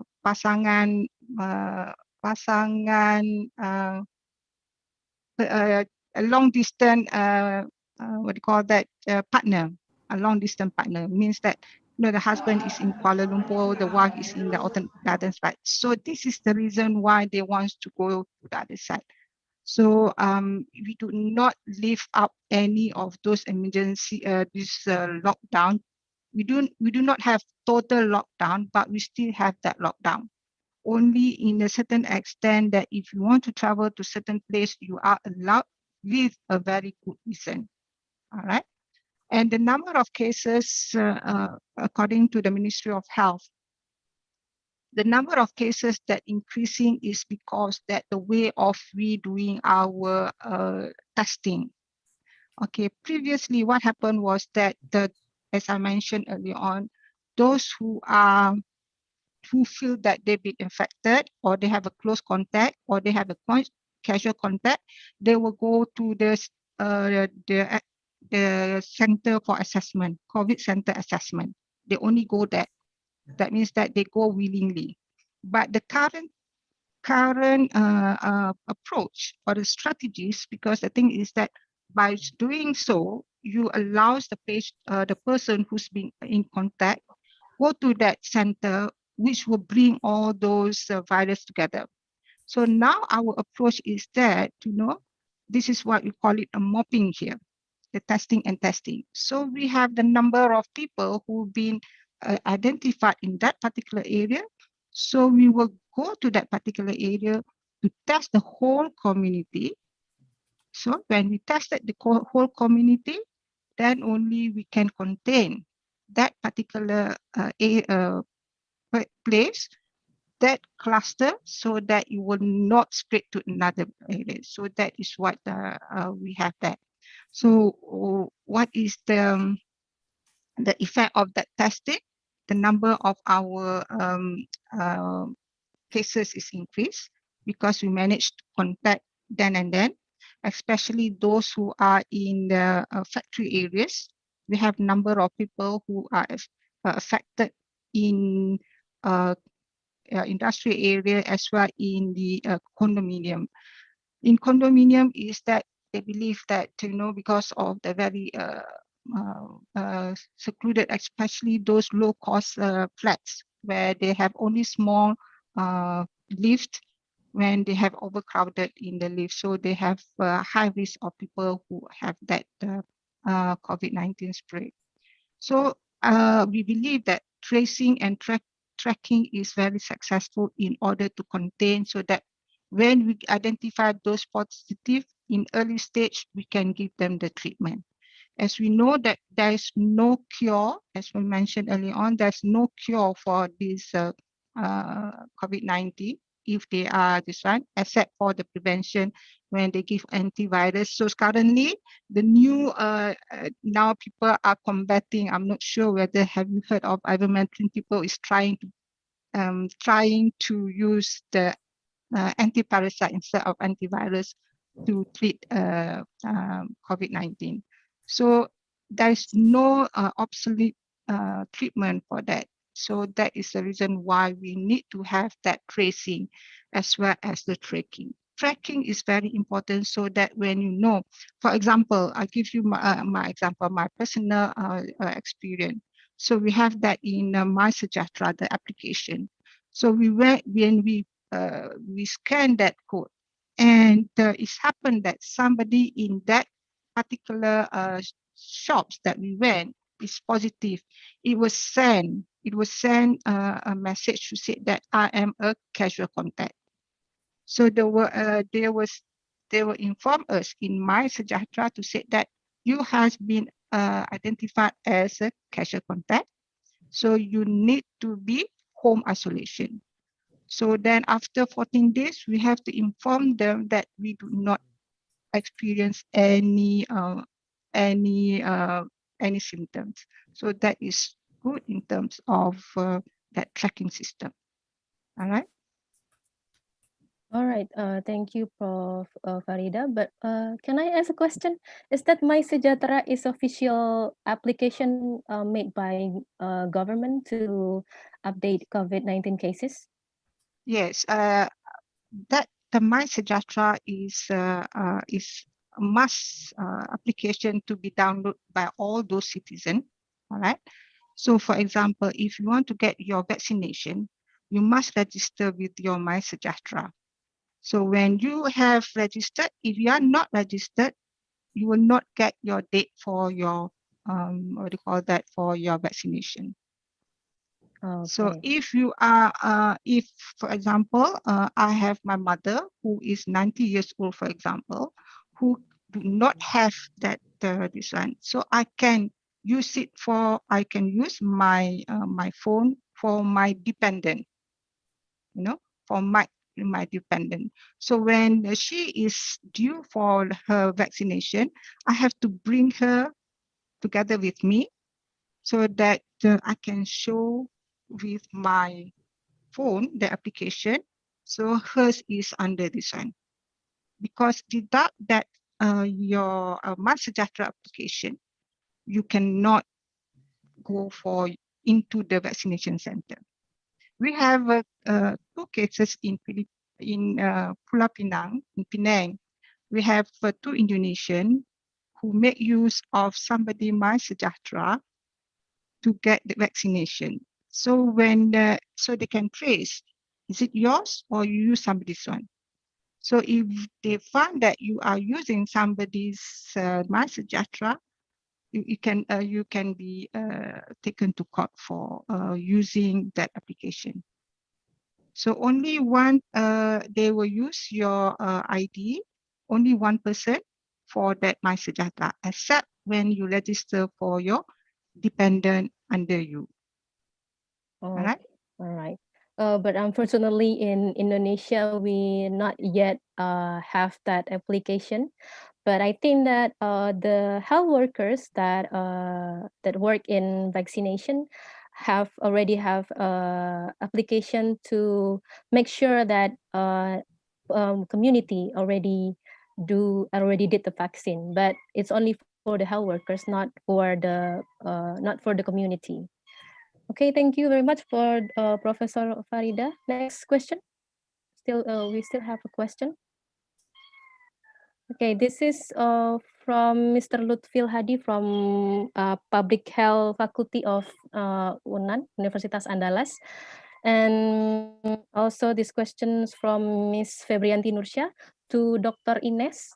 And the questions are, one of the strategy against COVID-19 is the community empowerment. So he asks you how the best step to improve participation community by community empowerment. For example, like wearing masks, social distancing, and washing hands. And also, what is the strategy has the Australia government do to maintain the country's COVID-19 free status? Please, Dr. Ines. Thanks for the question. These are good questions. So I guess one of the ways that you can encourage this sort of behavioral change is by making it easier for people. So if you want people to wear masks, then you can distribute the masks freely. And in some places in Australia, the businesses in fact have taken that in their hands, handing out masks. Like, so during the times where masks were made compulsory. So remember, in Australia, we don't really wear the mask all the time. So it depends on the situation. So at the moment in Sydney, there's a compulsory mask issue. So when those are in place, then obviously there's a lot of communication, right? So and that's on the TV. When you turn on the TV and every channel is talking about it, and the leaders when they do their interviews, right, they come out wearing the mask, and I think that's very important, right? You need to see your leader doing the right thing, and I think at times we have all seen some interviews done in Indonesia where the leaders were not wearing the mask. So I think leaders have to lead, and leading is by example. As I say, by making it easier. So some pharmacies, for example, if you walk in there and you don't have your mask, they will give it to you. There have been fines in place. I think when the situation is gets to level 4, they start to put the police down to patrol this, and fines can be given if people are not doing the right thing. But obviously, you don't want that to be your main way of enforcing. I know that the government is engaging with various community leaders, right? So they will engage with people that are leaders at the church or at the mosques, or in groups, in cultural groups, to try and get participation that way. So that's one way. And what strategy has the Australian government taken to maintain the COVID-free status? Well, I mean, we are not COVID-free now. We just had 239 cases in Sydney alone today. But it is by going, in Australia they say, you go it early and you go it fast and hard, right? So they try to stop it before it gets out of control. It's always easier if you work in a laboratory and you do any bacterial growth, you know that if you want to stop it, you've got to stop it before it gets into exponential phase, right? So if you try to stop it when it's at exponential phase, it's very hard. So by trying to go it very fast, and they can go fast because of the testing, right? So you have to have all of this. Everything has to be in place, right? It's not one thing. You have to have everything in place, and you have to have engaged with the population as well. And just like in Taiwan and probably in Malaysia, the communication has been consistent.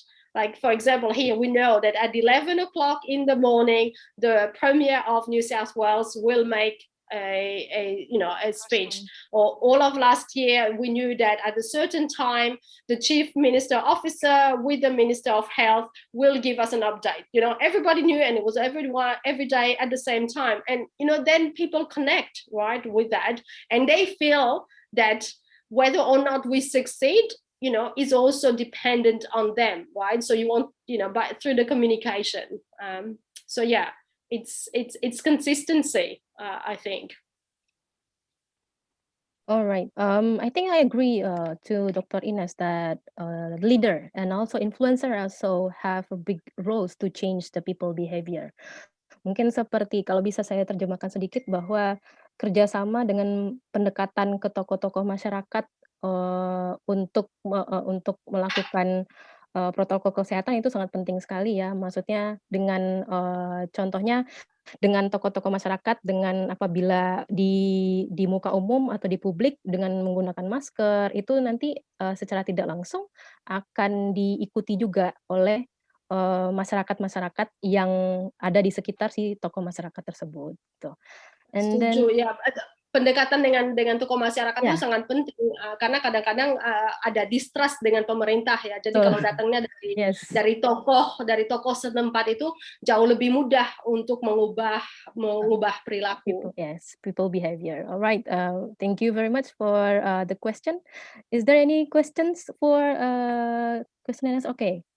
We'll have. Okay, this is a question from Mr. Andre to all the speakers. And The question is, would you like to explain us about COVID-19 vaccine programs in Taiwan, Malaysia, and Australia? Because in Indonesia, especially in West Sumatra, vaccine coverage is still low. I think maybe we can start from Professor Betty Chiu.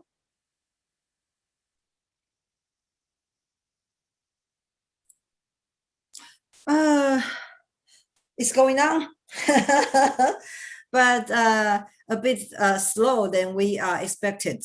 And problem mainly come from the supply of COVID-19 vaccines.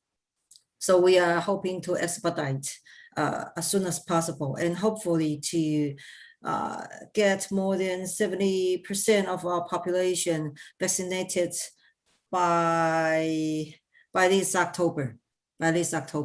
Yeah, but depends on, it also depends on the production and of the vaccines. Yeah, thank you. But how the Taiwan's government targets of vaccines in Taiwan? You mean the target population? Yes. Yeah, I will already show in my PowerPoint. I think it's page 30 something. Yeah, and we have 10 priorities. Okay, so if you can go back to my slide.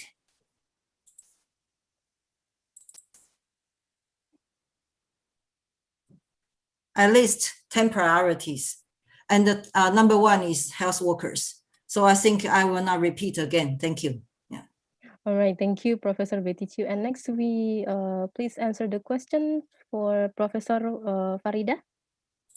All right. Okay. So we have our strategies in terms of to accelerate the to fasten up this vaccination, because our target is at least 80% of our population should be vaccinated. So now the thing is that we already passed all those frontliner, the medical and those people who involved with the COVID-19 management, like the armies, the police, all those things they were already given. So the senior citizen is almost about 50% given. Now their approach is that they are catching up all those mobile, what do you call that, the handlers, you know, these like the Grab, the Lala Move, all those people who are these involved with the transporting of all those items. So because they are the one who are part of the source of the infection, because they bring the food or whatever things to the people who ordered that. So that was now is their target. So they want to make sure that these people will be given the first priority to be given the vaccination. And if you go to our YouTube, you can see today's only.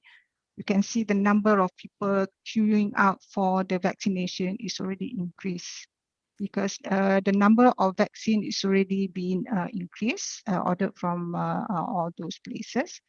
And so now we have more of Pfizer compared to AZ. And I think it should be covered by October, because they say at least by October, 70% will be vaccinated. So hopefully the herd immunity is very important, because in public health, one of these prevention is herd immunity. We want them to have a better life, infected but with no serious mobility and mortality. So we don't want to have a lot of fatality there. All right, so that is our target. Inshallah, we can achieve that, because I think the acceptance of COVID is much better compared to with the Indonesia. I think Indonesia still have a lot of yes and no of that COVID vaccine. So I think now is the role of people, how to educate them the importance of the vaccine.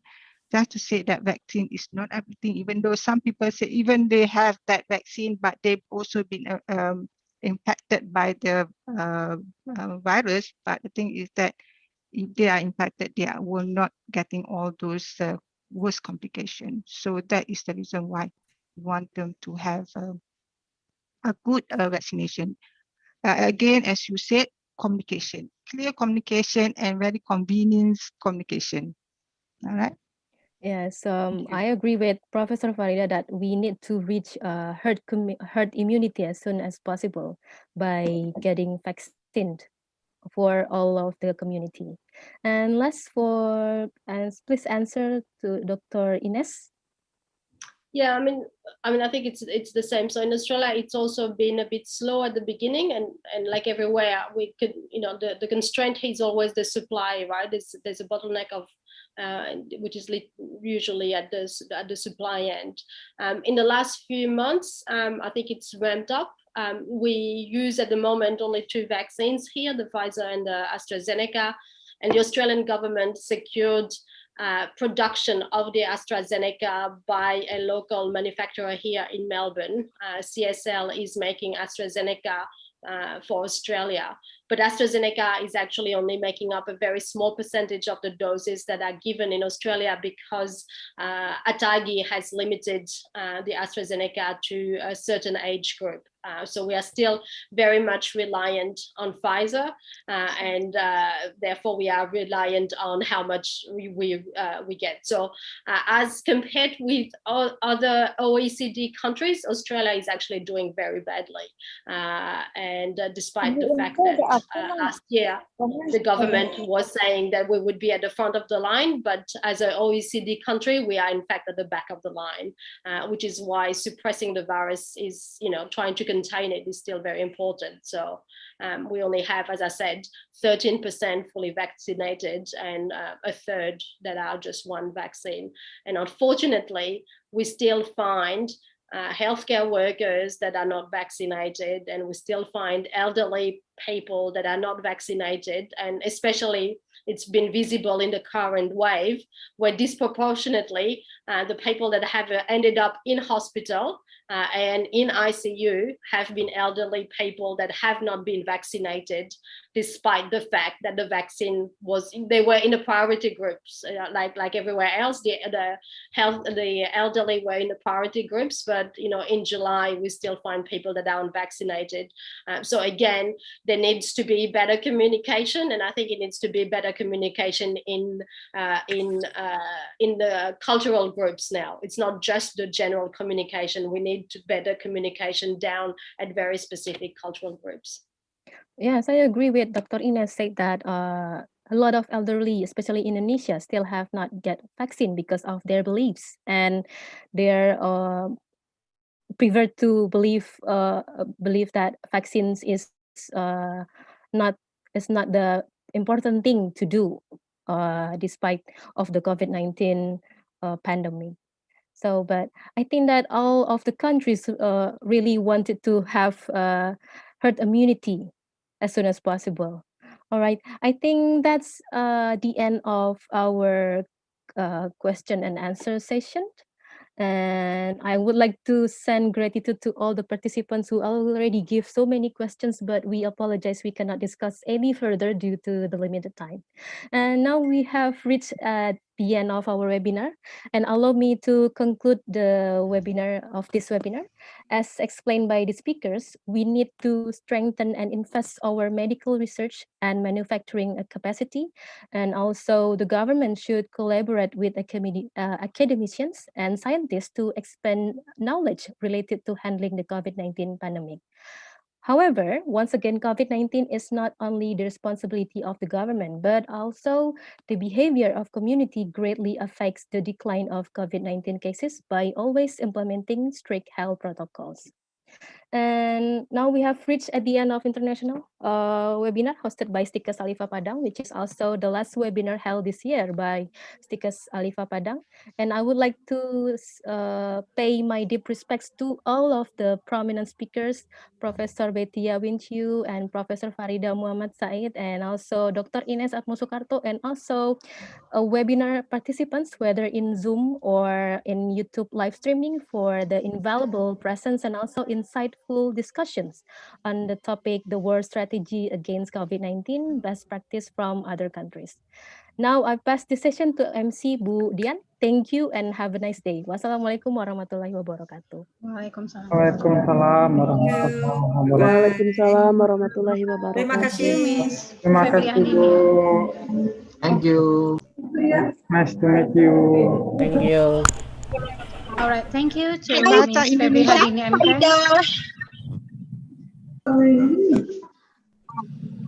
Berarti you can speak Indonesian language.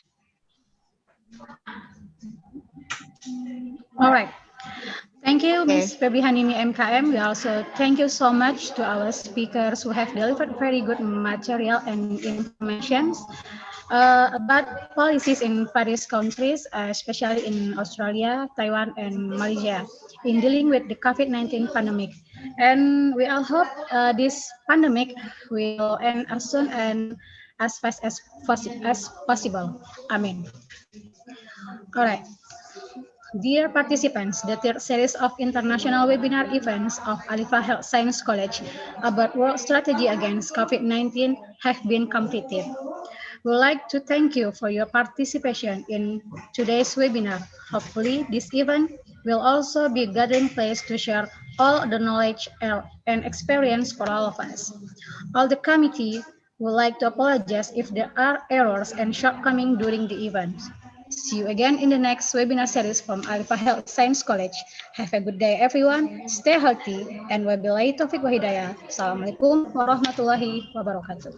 Waalaikumsalam warahmatullahi wabarakatuh. Thank you, warahmatullahi Dr. wabarakatuh. Ines, Professor Betty, and Professor Farida. Yes, Prof. Farida, Prof. Betty Shu. I'm Welly. I'm a student Prof. Sabida in Andalas University, Prof. Farida. Do you remember me, Prof. Farida? Where are you? Yes, I'm Welly. Oh, I'm you student remember? Prof. Sabida from Sarawak, Malaysia. Yeah, okay, right, okay. So come to Malaysia. Are you okay? How to come to Malaysia with all the airport closed? I hope Professor Betty and Professor Farida come to Indonesia after this pandemic is over. Amin. Yeah, I want to go to Padang. Okay, Prof. Farida, kami tunggu. Yeah, I want to go to Padang. I think I remember I have a very nice food in Padang. They have a very nice food. Rendang, Prof. Farida, Yes, the rendang menunggu. rendang. Yes. All right. Okay, wait for me. Wait for me. Yes. Oh, yes. Come to you. Okay, come, let us go together. Dr. Anis, Dr. Betty. Okay, one day we should go to Padang and we enjoy. I think they have an island somewhere in Padang, a very nice island. Yes. Is it so? Oh. So we should go to the island. They say very nice. And but yes, distant, Pantai Padang. Yes. Yes. Pantai Padang. Oh, Pantai Padang. We have to take a photo with Mr. from Taipei, Prof. Farida, yang Mr. I forget his name, Prof. Mr. from Taipei. Oscar. Yes, Prof. Oscar. Yeah. Oscar. Yes, Oscar. Yeah, right. Oscar from Philippines.